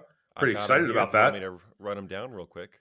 Yeah, All go pretty ahead, much on spout the them East off. Coast, except for 2 locations. So 10 of the 12 venues are in the Eastern time zone to, like we've talked about in the past, to better align with viewing for the teams in Europe, because most of the clubs here are coming from that area. We Yeah. have Atlanta at Mercedes-Benz, Cincinnati, Ohio at the TQL Stadium, Bank of America Stadium in Oh, is Charlotte. that Cincinnati FC's stadium? Give me a moment. Yes. Okay. So that's a soccer. There are on this list. There are our big like football stadium, American Mm. football stadiums, but there is also some of if over here they're going to call them soccer specific stadiums. So that's what the term we're using here. Um, Bank of America Stadium in Charlotte, so down in North Carolina. That's where Big old the stadium too. big one. The Rose Bowl in LA. That one can hold upwards of Massive. That's over 100K. 100,000. Yep. Hard Rock Stadium down in Miami. Cotton ball round 2. Exactly. It's the one in Nashville, the new stadium in Nashville. Geodis Park. I don't know how to pronounce Nashville it. FC's Yeah. new stadium. One of Yep. the best stadium, soccer specific stadiums in the country, guys. If you can Beautiful. get a chance to go to Nashville, I thoroughly suggest that you go to that stadium. MetLife Stadium. It says New Jersey, but it's New York. Well, and it is in New Jersey, it technically. is, but It's the New York teams. it's New York. Yeah. And that's where the final of the Club World Cup is going to be held. So inevitably, we might have to go to fucking New York regardless. Unfortunately, Fuck. Camping World Stadium in Orlando. Orlando. Yep. Inter and Co Stadium in Orlando. So Orlando's got 2 sites. What was the second one? Inter and Co and Company Stadium. That's the Orlando Pride Stadium. Oh, okay. And then the Link in Philadelphia, which is American Football Stadium. Don't go there. Lumen Field in Seattle. That's where the Sounders and where the Seahawks play. They added that one in there specifically because the Seattle Sounders qualified for it, and they needed to have a West Coast representative. Right. And then the last, but certainly not least, Audi Field in Washington, D.C. was selected as well. So we will see what the match schedule turns out to be. It's not going to be a good one for that one. You know that. The FIFA Club World Cup is going to be played from the 15th of June, and then the final is the 13th of July. So it's about a month long. For the folks across the pond, the big name clubs that are in this will 99.9% chance those will all be played at those big ass American football stadiums. The soccer specific stadiums here generally hold between 18 and 25,000, so they will probably play the smaller market teams. The smaller teams from other countries will likely get those ones. So if you're coming over here to watch City, expect to go to one of the bigger cities and one of the bigger stadiums for where, because you'd expect a Man City game to draw more than a Mexico team's match. So they will likely play when Madrid, when Chelsea, when Man City play, they will more than likely be playing at one of these bigger stadiums. So it's nice that it's right down the road to us, but I'm not anticipating a high-low match, a marquee matchup to be played there. Yeah. Even though Audi Field is a really nice place It to is. watch a match. It's a really nice stadium. The food is top notch. The area And you're right in around the it- Navy. You're right near the Navy Yeah. Yard and all that stuff. There's a Like lot of it good is a cool stuff in little that area. surrounding. Yeah. So, but because it only holds a little over 20,000, they won't put a big match there more than likely. So, likely be traveling up to, you said don't go there, but Philly and then New Jersey / New York, easiest ones for us to get to just drive wise. But we'll excited to see where the matches get held, and it's at the middle of June and early July, so the kiddos will be getting out of school right before then. So good time, and our our club seasons will be done by then as well. So that's a good time to see what our schedules will be looking like and see where City end up going and seeing what kind of vacays we can plan around that. Again, I'm not too thrilled with New York and Philly. New York because of just the way things are right now in New York. If you're American, you understand that. And then Philly's being from the west side of Pennsylvania. there's just an ingrained hate that you have for Philly because they're some of the most arrogant, for no goddamn reason, people that I've on this side of the country, especially when it comes to their sports. Like they get a little reckless, but I won't say that the Link isn't I won't say that's a bad stadium. It is a relatively newer stadium. It is a pretty big stadium, so it's definitely going to fit a nice big crowd in there, especially if it's going to be a higher profile match.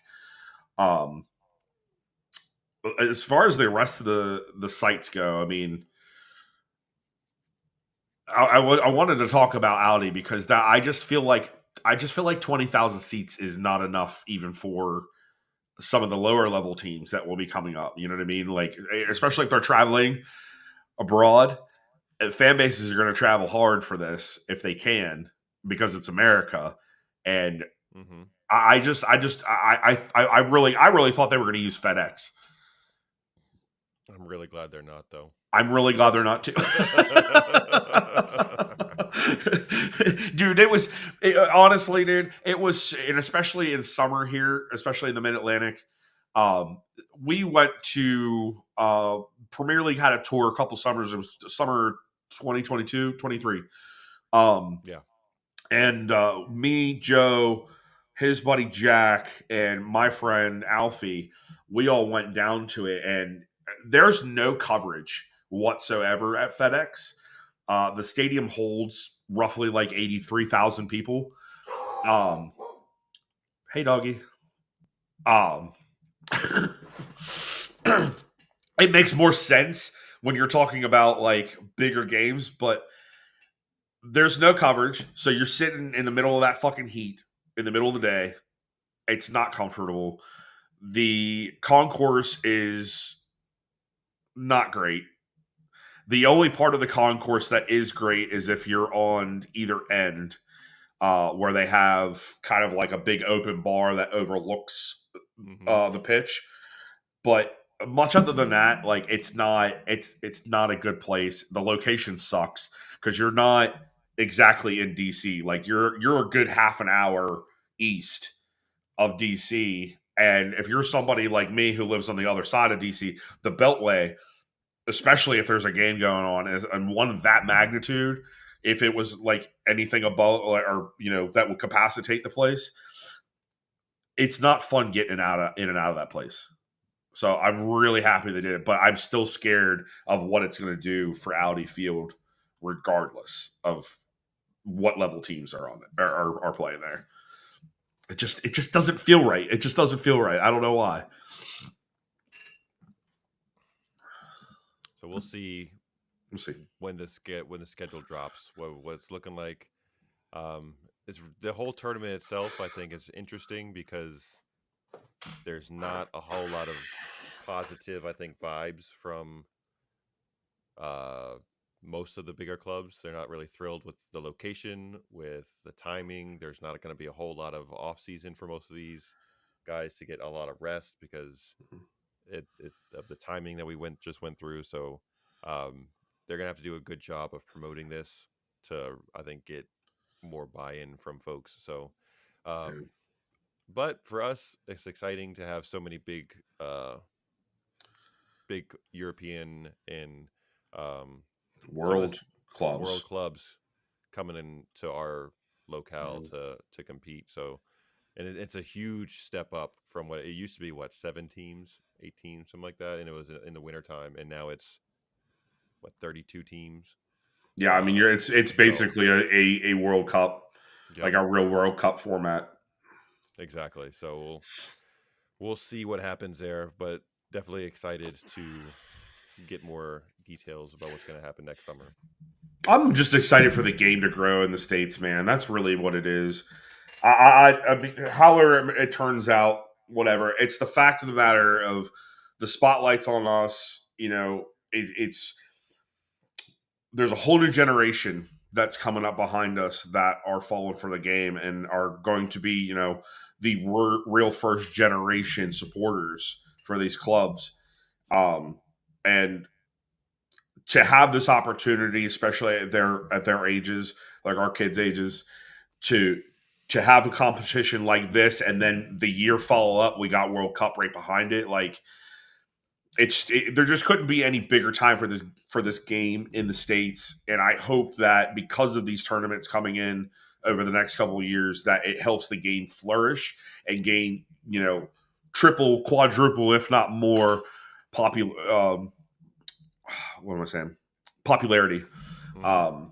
Because it for me, and I know for a lot of the people that I have talked to, especially Joe, this game is so much more than getting up on Saturday or Sunday morning and watching and doing your typical shit and rooting for your team.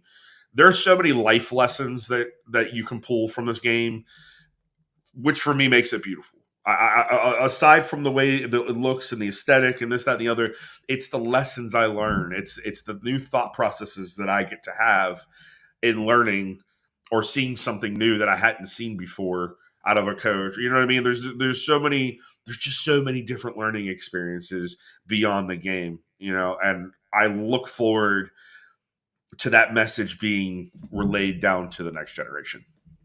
Absolutely. So speaking of the next generation, yeah, let's talk about that a little bit before we do Who's That Baller. Yeah, so we had a freaking fantastic weekend, if I'm being honest, even though the results didn't go so well.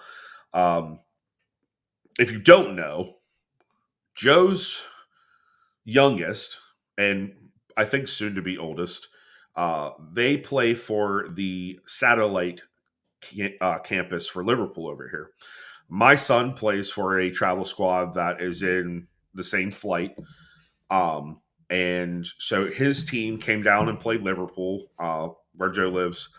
And we got to see each of our kids play for the first time, which was really cool. It was a really cool shared experience, especially because if you guys don't know, we live so far apart. Even though we're in the same area, we're like 2 hours apart. So getting that opportunity from being as far as I am over here to where he is over there and meeting in a mutual spot to watch, super kick ass. Yeah, Colby's son Aiden played first, and then my daughter Elliot's team was playing right after. So the schedules and stars aligned.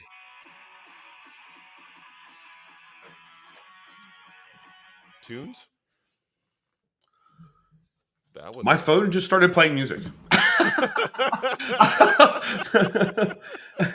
It's the song that it decided it wanted to play, which is not on my playlist, is called Kobayashi. Kobayashi. By the Sir Kickass. Which, okay. Thanks Cool. for playing it for us, I guess. Yeah.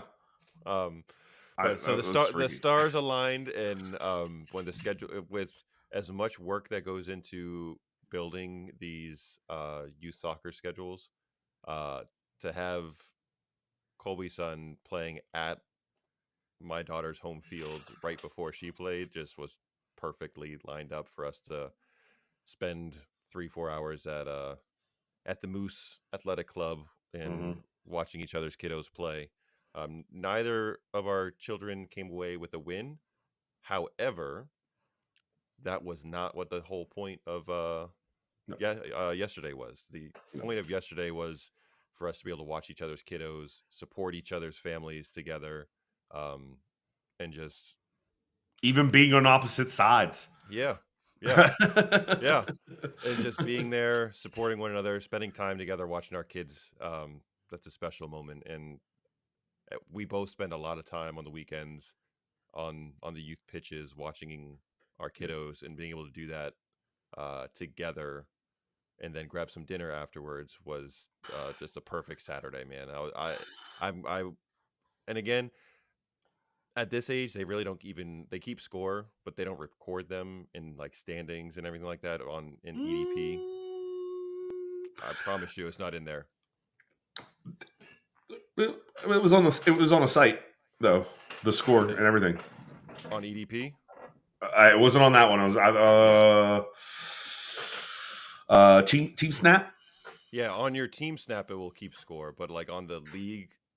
Oh, like an official league stuff. Yeah. Sorry, got you. They don't. At this age, they don't track the score or the standings and things like that. So I don't necessarily agree with that. They're old enough. It's not gonna. They know what they're playing for. Yes, and they all know the score. I guarantee you, every kid that played knows what the scores were. Yes. The parents are definitely keeping score. I promise you that. 1000%. But for us, it was like as we said, getting to watch Aiden play a little bit, seeing how he moves and how he understands the game as a 2016 kiddo. So much fun. I got way more into it. Dude, he was yelling more than me at some points. 100%. I can't help it. I'm that loud dad on the sideline, whether my kid's playing or not. I try to reel it in a little bit if I'm just watching a game, but there's times I'm so heavily invested in Aiden at this point with his stuff. I'm like, I'm going to talk. Well, funny enough, so Joe had warned me about a specific ref. I want to say it was probably about the beginning of the season when we had exchanged schedules. And it just so happened on this day that we got that fucking ref, right? Much older black man. I mean, he literally looked like the old black man in Mr. Deeds that he picks up and carries across the street.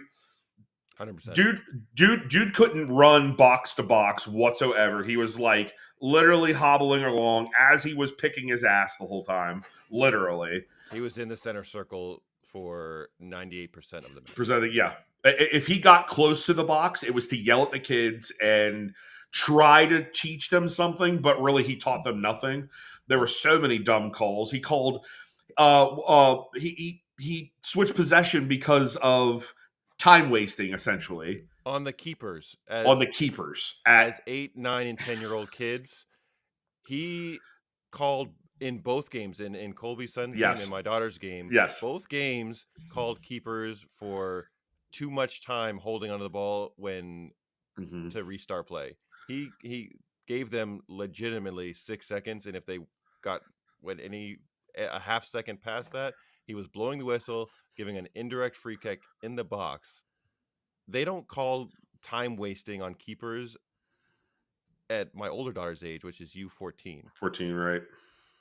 why are you? And if that's the case, if you really feel like they're taking that much time, blow the whistle, walk over there, and say, "We have to go a little bit quicker. Next time, I will call you on this." But Yeah. have a teachable moment and explain Yeah. to them Zero what they're teachable moments in this one. no. And it was really they were just trying to make a decision, and that's difficult when you're a keeper when you don't maybe and a lot of most of them have played a little bit because of keeper at some point. But when you got all these parents cheering, clapping, coaches are trying to give you directions, it's a little overwhelming. And you're the only one with the ball at this point in time, and everybody's looking at you.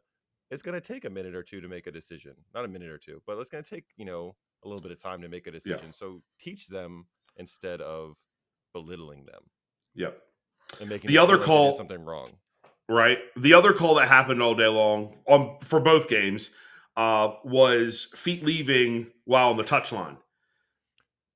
I counted maybe 4 times that the foot was actually taken off the pitch, which would necessitate the whistle blowing for that. But the whistle blew probably 20 times for this call, and kids weren't even they were lifting their sole off of the But ground, but their was still toe down. was still touching the grass. And he was calling it, and he was this is probably, and of all my years of playing sports, he was the most power tripping son of a bitch I've ever seen in my life. I there's a line where you're trying to teach them something. Yeah. And I'm okay with like, this is the rule, adjust to it. Yeah. But only after you've given, especially this age group, at least like a warning and say, hey, this first time your foot came up, let's retry it. And if it happens again, cool, call them on it, give the other team possession. And then after you've done that and set that standard where it's everybody at this point, I've given everybody the warning, we've had the retry. Now I'll be a little bit more tight about it. But it was from the very first throw in. If somebody jumped, left, their back foot came up, whatever, it was instant whistle, other team gets the ball with no explanation, nothing.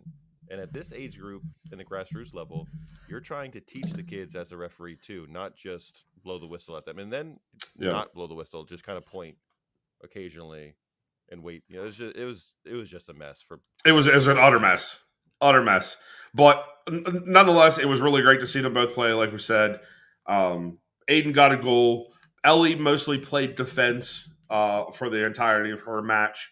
But just to say this, I mean, looking at your girls' team was like looking at my boys' team. Like there were a lot of people yesterday a lot of the kids yesterday just, I don't know if they were nervous or what it was, but like there wasn't a lot of engagement. It was like everybody was in slow motion doing everything at like a quarter speed. I feel like, especially because you see your kids' practices and you see that they go all out during practice for the most part, at least. It was like they all got the yips. And I hate saying that word out loud. I said it. I should probably get a little sign to flash whenever I want to say it. But yeah, everybody just didn't seem on the same page. There was a lot of selfish ball. But I feel like that's very common at that age. Everybody wants their chance. You know what I mean? If it's close to me, I'm going to get close to it, But overall, really fun experience. But like, let's dinner. So let me preface this though, to make everybody understand my excitement and how proud I was of Joe. Joe, from what I understand, for a lack of better terms, and I'm not trying to like destroy his feelings right to his face on a screen, but Joe typically has the diet of a 5-year-old. It's chicken tendies and the very basic staples of Americana. I didn't think that he had it in him, especially somebody like me who grew up Italian, to know like the dankest little spot in like Chesapeake area, Maryland, where this literal Nona, and if you know what Nona, that's grandma and Italian, running the joint, bro. I haven't had that good of food since my grandmother died in 1997. Thank you for that. If those You listening are deserve telling us- all the pats on the back. Listen, Now, I've Go ahead. gotten stuff from you and from Zach and other folks about my palate or choice of food. I would like to say that the 2 times we've been together in the past couple of months, I've selected the restaurant both times. For one You for breakfast did. at Columbus and You just did. now, and both schmacked. Yeah, So yeah. I will tone back my judgments towards your eating habits. A When lot of you're it is out of alone, when it's necessity. you and the girls, and you're alone, that's one thing. Y'all do you. But I know deep in there's a craving to taste the rest of the world in there. You really impressed me with Columbus. You super impressed me with Mama Rosa's. Surprised Joseph wasn't like, yo, I got this wing spot. I took you to B-Dubs and told all get all flat.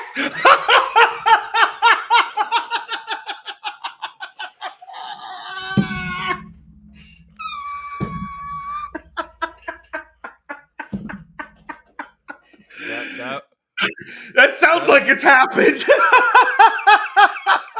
me and Stu, because it's so convenient for where we are between us, we would frequently hit up B-Dubs and do a work lunch or dinner and actually just sit there and talk shit and drink and get wings. But my wing order is definitely all flats.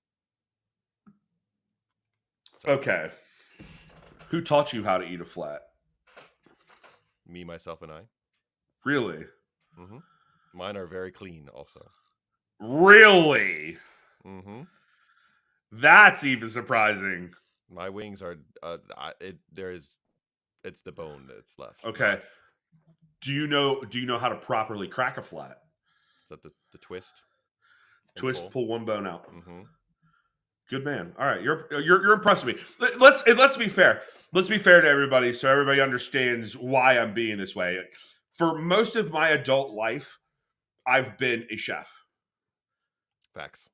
Growing up, I had an Italian grandmother that could cook like no other. More so, the fact that she passed it on to my mother. So I've not ever really had. I mean, that's not to say that when I was real young, we weren't living on hard times, like butter bread for dinner type shit. But she always knew how to throw something together out of nothing, which is where I kind of get it from. But also because I spent most of my formative years being a stoner, and you just concoct literally anything when that happens. But yeah, you have far and away exceeded my expectations a couple of times now. So I tip my hat to you. Once is a is a one-off. 2 times, we're starting to get a trend here. So. Yeah, we're working in the right direction. Stu, if you've never been to Mama Roma's, oh yeah, in Odenton, please make sure you make that trek next time you're up at the warehouse or making trips up this way. Yeah, because Ryan and I also live close to each other, but in the same. Yeah, where were you at, Stu? You were supposed to come yesterday. What the fuck? We're in the same county, but he is 45 to 50 minutes away from me. Does he live south? He does. Yes, Chad. Yes, the place in Mama Roma's. Yes, this place is in Odenton. Listen, and I know you're around the way. So if you want some good Italian, that's where you go. And bro, let me just solidify this. All right. So first, Joe got a pie with his girls. Was watching my. I'll explain that one in a minute. But Joe got a pie with his girls, and his eldest got a salad, and his youngest got some chicken tendies, which they weren't like. You could clearly see that they were not out of the bag chicken tenders. They had to have been battered there. Yeah. And the fries, they were fresh cut fries. Fresh cut I'm sure fries. They they're were banging. boardwalk style fries. They looked good as hell. We got a couple of rounds of mozzarella sticks for the table. Of course, they always give you bread. And then I got veal marsala. Megan got chicken marsala. Aiden got chicken parm. parmesan, and my dad got penne alla vodka. Oof. I tried every single one of these dishes minus the pizza. And as somebody who grew up Italian, who had really good Italian food growing up, this was as close as I got to my grandmother's. That's like I said. I said that, I know I said that earlier, but like it was that damn close. And Mama does not skimp on No. portion size. No, that's what I was getting to too. Your plate, your average, kitchen plate or dinner plate at a restaurant is about yay big, right? And then you have the rim around it, and then the actual plate within itself. And usually there's a white rim around your food on the center of said plate, right? No, not Mama. Mama overcovered the edges with your pasta and shit. Like you're getting bang for your buck, for sure. But to like really drive it home, cannolis, right? Cannolis. When you wait, you wait. Cannolis are true traditional cannoli is only about that big, right? I don't know if to scale if you can get that right. Not these ones. Oh no. The ones that I get from the Italian bakery back in Pittsburgh are relatively that size, maybe a little bit bigger. No, Mama makes them like that big. Yeah, them junks were massive. Hefty. I almost had trouble getting through the whole thing, and that like never happens. Aiden, that was the first time he ever had one. He was gobsmacked by it. He was like, "How has nobody told me about this before?" Like, you're just introducing me to this? What is my life? He thoroughly enjoyed it. But yeah, dude. Oh my god, dude. I honestly I can't wait to come down to visit you again because like I want to go there just to eat pizza. It looks so good. Dave Portnoy, if you ever see this, go to Mama Rosa's in Odenton, Maryland. Mama Roma, excuse me. We have Romas here. That's why I said that. Mama Roma, go get one of her pies. I think you'll be impressed because it's definitely your style of pie. So any of you know Dave Portnoy or want to clip this and send it to him, let him know. That'd be dope. And Mama is the one taking your order. She is there damn Yeah. near every day. They're open. She's the one taking your order for you. It's pretty much seat yourself. You go in, you get your menu, you grab your table, and then when you're ready, you go up to the counter, order up your food, and they give you that was your fucking table chaos, number. by the way. Dude, I've been there many times. That's the busiest I've ever seen that shit. That was well, crazy. apparently they had two parties going on in the back. I mean, the front was steady full while we were there. I mean, most Italian places aren't that big, anyways. You know what I mean? But she, honestly, in my opinion, she did service like you really should in an Italian restaurant like that, where you don't have a server. Like you should be able to serve yourself. You know, you're getting a big plate of food. We're taking care of you. Go get your drink whenever you need it. It's right there, type of shit. Yeah, you felt like you were sitting around family, especially because there wasn't a server literally up your ass every 5 minutes. And that's something that I can't stand with servers. Like, I understand you're trying to make your money, boo-boo, but at the same point in time, like, I'm trying to spend time with my family, and I don't need you fucking talk to me every 2 minutes. And in fact, I will give you a better tip if you don't. And Yeah. just check. As long as you come over, Fill to my fill drinks. That's it. The only reason why I need you to come over. Yep. Fill my drink. If I've got a bread basket, make sure that's full too. Mm-hmm. Otherwise, I'll give you my order. Once that happens, if we do dessert, that's the next time I talk to you. Much other, I don't want to talk to you. I don't care. I'm here with these people. And I'll take good care of you. I don't Yeah. need you up in my space for me to. And I don't need you trying to make small talk with me, because I'm gonna tell you what, I ain't gonna ever see you again. And here's why: because I ain't coming back because you talk to me too much. Simple as that. Simple as that. Shout out, Mama. Shout out, Mama. All right, guys, time to get into a little Who's That Baller. I outdid myself again this week. Oh boy. We have 5 total questions with 2 redemptions. So 7 in total. Oh boy. Ryan, you're still in here, right? You're still in here. I need to make sure that you're in here because like Ryan helped with this actually. Attaboy. Yeah, I asked him a couple of questions and he gave me some good intel. So let's get it started off. I'm for this week, and I'm gonna try maybe doing this going forward. I'm gonna give some hints instead of just being like, "Who is it? Who can you tell?" Because, in all honesty, like, yes. Oh wait, was watching my daughters. Hold on. Before we get into the game, I gotta explain that comment. So I hit him up this morning just to send him a happy anniversary because today is his and his wife's 6-year anniversary.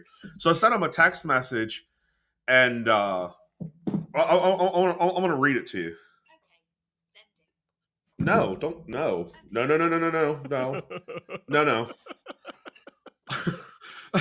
My watch was trying to send that to my sister.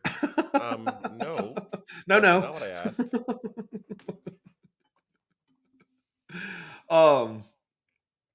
Okay. So I said happy anniversary to you and the wife, man. Enjoy the day. And then in parentheses, I said awkward Paul Rudd in knocked up voice. And then he sent the gif of him and Judd Apatow's daughter. Said, enjoy the day.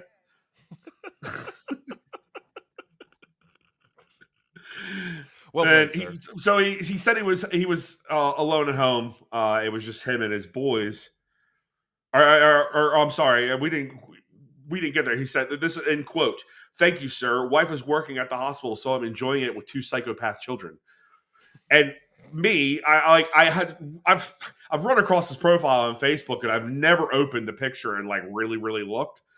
I said, well, that's fun. I feel for dads of daughters.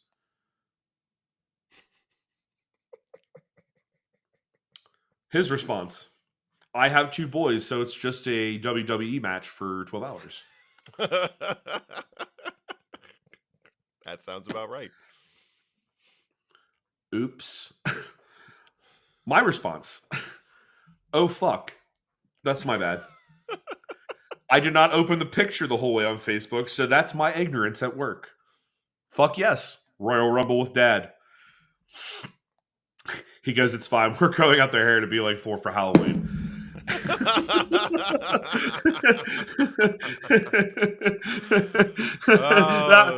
This is my response.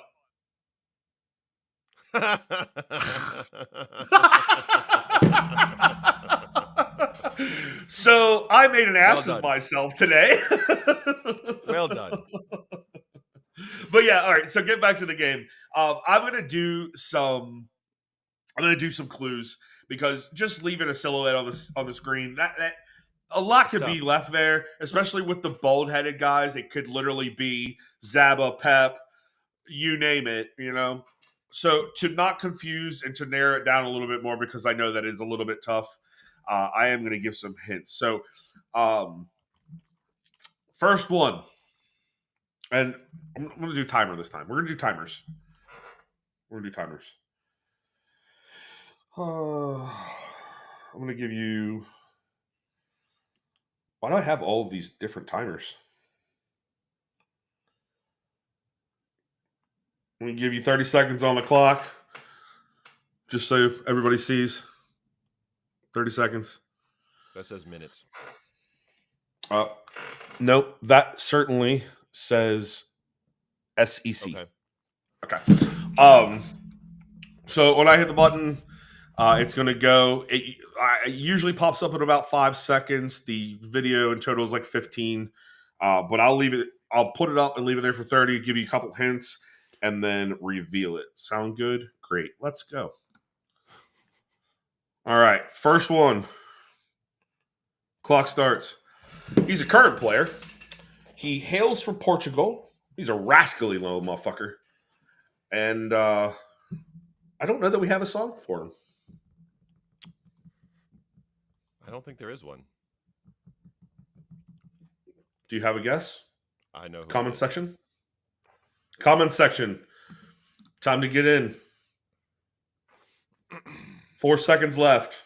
2, 1. We call him Dad in my house, but Is that his nickname? in our house, yes, because of his receding and thinner hairline. and his yes. Why you gotta do that to him, man? Bro. Because Why you gotta do that to him? And he has a dad style haircut at all times. You're really not wrong. So we call him Dad. All right, 1 for 1. 1 for 1. All right. Reset the clock for 30 seconds. Number 2. You know what really sucks? We're going through the same issue that I had earlier, and I can't see the picture. And so I don't remember which one I made number 2. Your family must call me grandpa, fuck.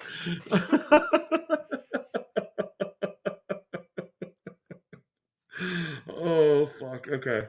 Back to 2. Is it still up? There we go. All right, now I can see it.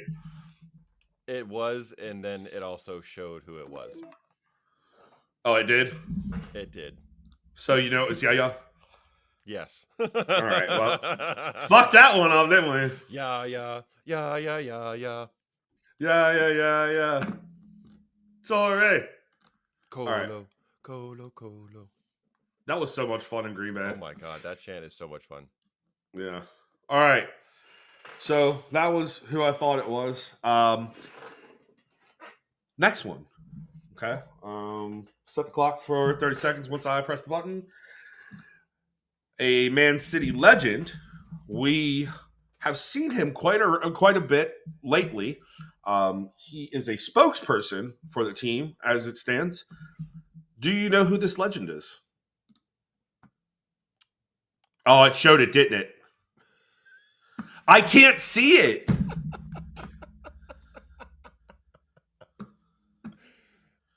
I think we're done with this game tonight. This is bullshit. And hey, your shirt, what does it say?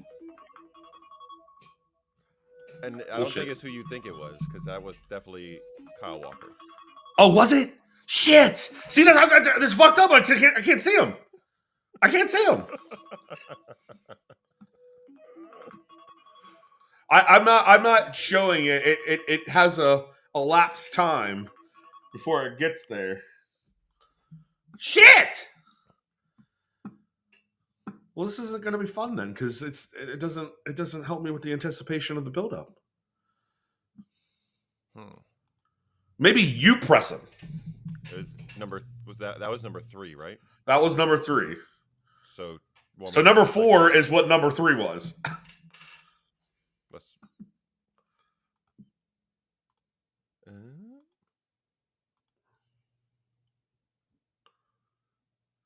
And then maybe pause. There we go.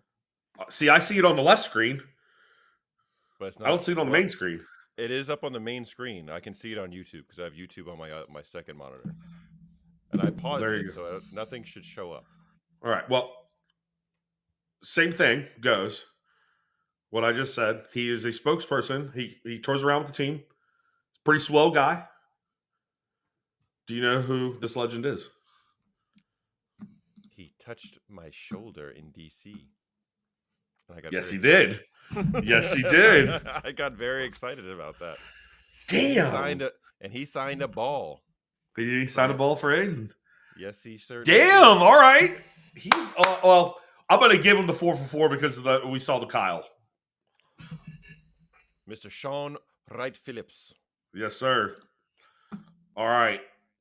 Now, number 5. You know this guy very well. You're around him every day. He loves the game. With 3 different people? Oh, no. It's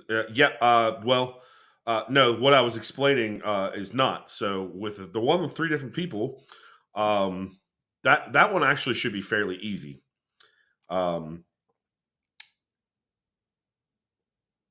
Most people connotate him with a particular kit. He certainly changed the direction of this club. He is well known amongst all citizens.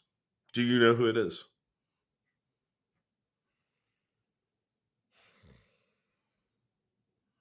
Hell, he's even on the pre-show. So all of them are him, just in different poses? Negative. That is a particular scene. Got it. You know what? I'm gonna stop it here, or I'm gonna stop it right here because I said something before you even got there. Okay, we've already had this with people in the comments of like questioning what we do. Well, it's not for you to question. It's there for a reason. If you don't know what the scene is, like that might be on you. But let's I love you. I love you, stupid. Let's refrain from questioning what we do here because we know what we're doing. Sorry if that makes me a prick, but why 3 people? Anyways, this is a very famous goal.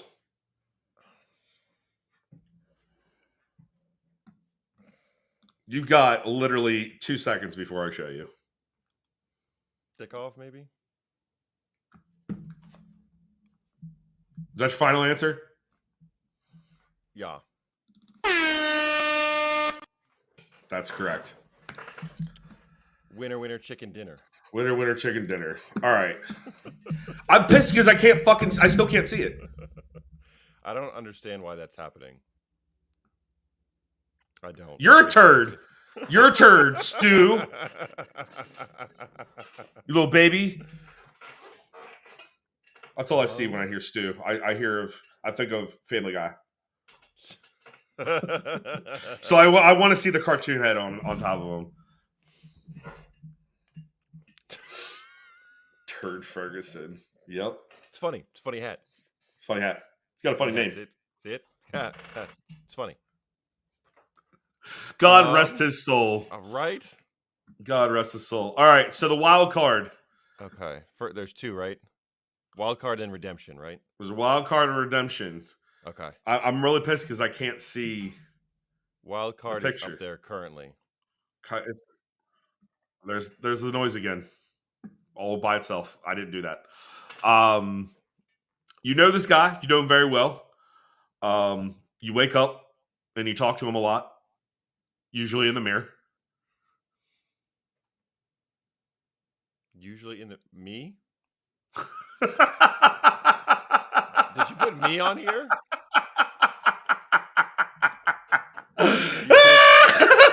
I know a picture this is, you fucking asshole. I hate you, Ryan Stewart, and I hate you, Colby Stevens, for doing this to me. You fucking douchebags. He put me up to it. I'm sorry. So for those watching, this is going to be a glorious picture of yours truly, Joe Chill. So enjoy the glory that is me in about 4 seconds. Look at that. He said Kevin De Bruyne. Look at that right there. And I have it paused currently. So all we have on YouTube right now is my long hair right in my face. Can I be fully honest with you in this picture? You absolutely can. It looks like you got the runs and had to take a shit in the tub. I was sitting on the tub at the time. He's pooping in the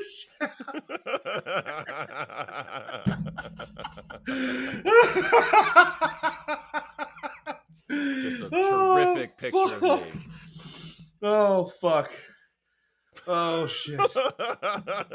Oh, I just got my ab workout in for the day on that one. Holy shit. Oh. Oh my God, I've been waiting days. I've been holding that in.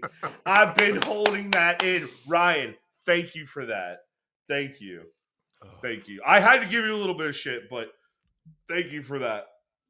Oh, man. That was needed. Thank you. Yeah. Yeah, for sure. Thank Ryan. Yeah, yo, it could have been worse. I'll tell you that. There are some much worse pictures of me. They could have been worse. 100%. All right. 100%. All right. I don't. You don't need a redemption round this week. You killed it, so we can do it just for funsies. You want to do it for funsies? C. See? All right. Do you have it pulled up? Yes, it's up. Okay. This man, funny man, decided once upon a time that he was going to take a role and change it from a really bad one that he had to a really good one. If you cannot tell the outline of who the fuck that is, we might have some real issues. Especially as somebody who loves Marvel.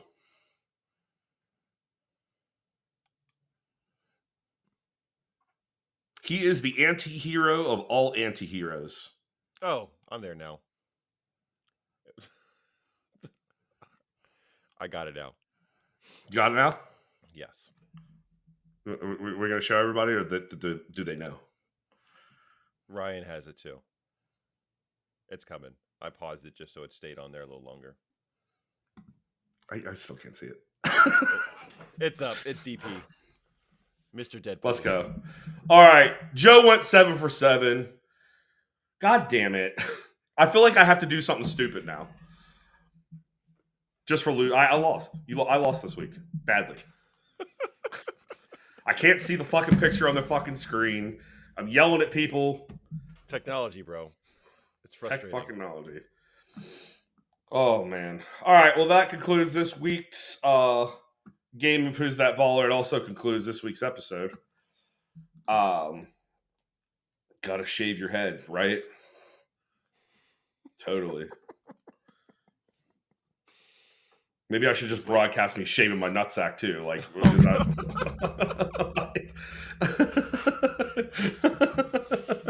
Lord, we won't do that. We'll get canceled. We'll get canceled because we're white males, probably. Right? He said on Rumble. Listen, right? Yeah, exactly. On Rumble, I can do whatever the fuck I want on Rumble. But hey, listen, everybody. Thank you guys so much for tuning in tonight. We went really long tonight. 2.25 hours. Thank you guys for showing up tonight, hanging out with us. Could have been anywhere else in the world, but you're here with us. We appreciate it. Before we go, make sure that you hit the like, subscribe, hit the notification bells for all of our content that comes out. Also, make sure to follow us on social media at SnobbyPod. And while you're here, make sure that you hit that little QR code down there. Take a visit at our store. Look over what we got. Like I said earlier in the episode, we're going to be getting rid of some of the stuff that's on there. Not because it's not selling well, but because it's a little, I guess you could say, out of date and not so relevant, I guess. We do have new merchandise on there. Please go give it a look. We appreciate all the people that have bought merch from us over the last couple of months. It really helps us, especially with keeping this project afloat. We do not make money off of our podcast like that dickbag Mark Goldbridge or Trent or whatever the fuck his name is. We do everything on our own, and what money we do make off of these shirts goes right back into doing this. So if we can get more shirt sales, that means we'll look better and we'll be cooler and, whatever. But until next week, party on, Wayne. Party on, Garth. We'll leave him with, just because. Meine Gap, Man United. Meine Gap, Man United. Every time we play. Meine Gap, Man United.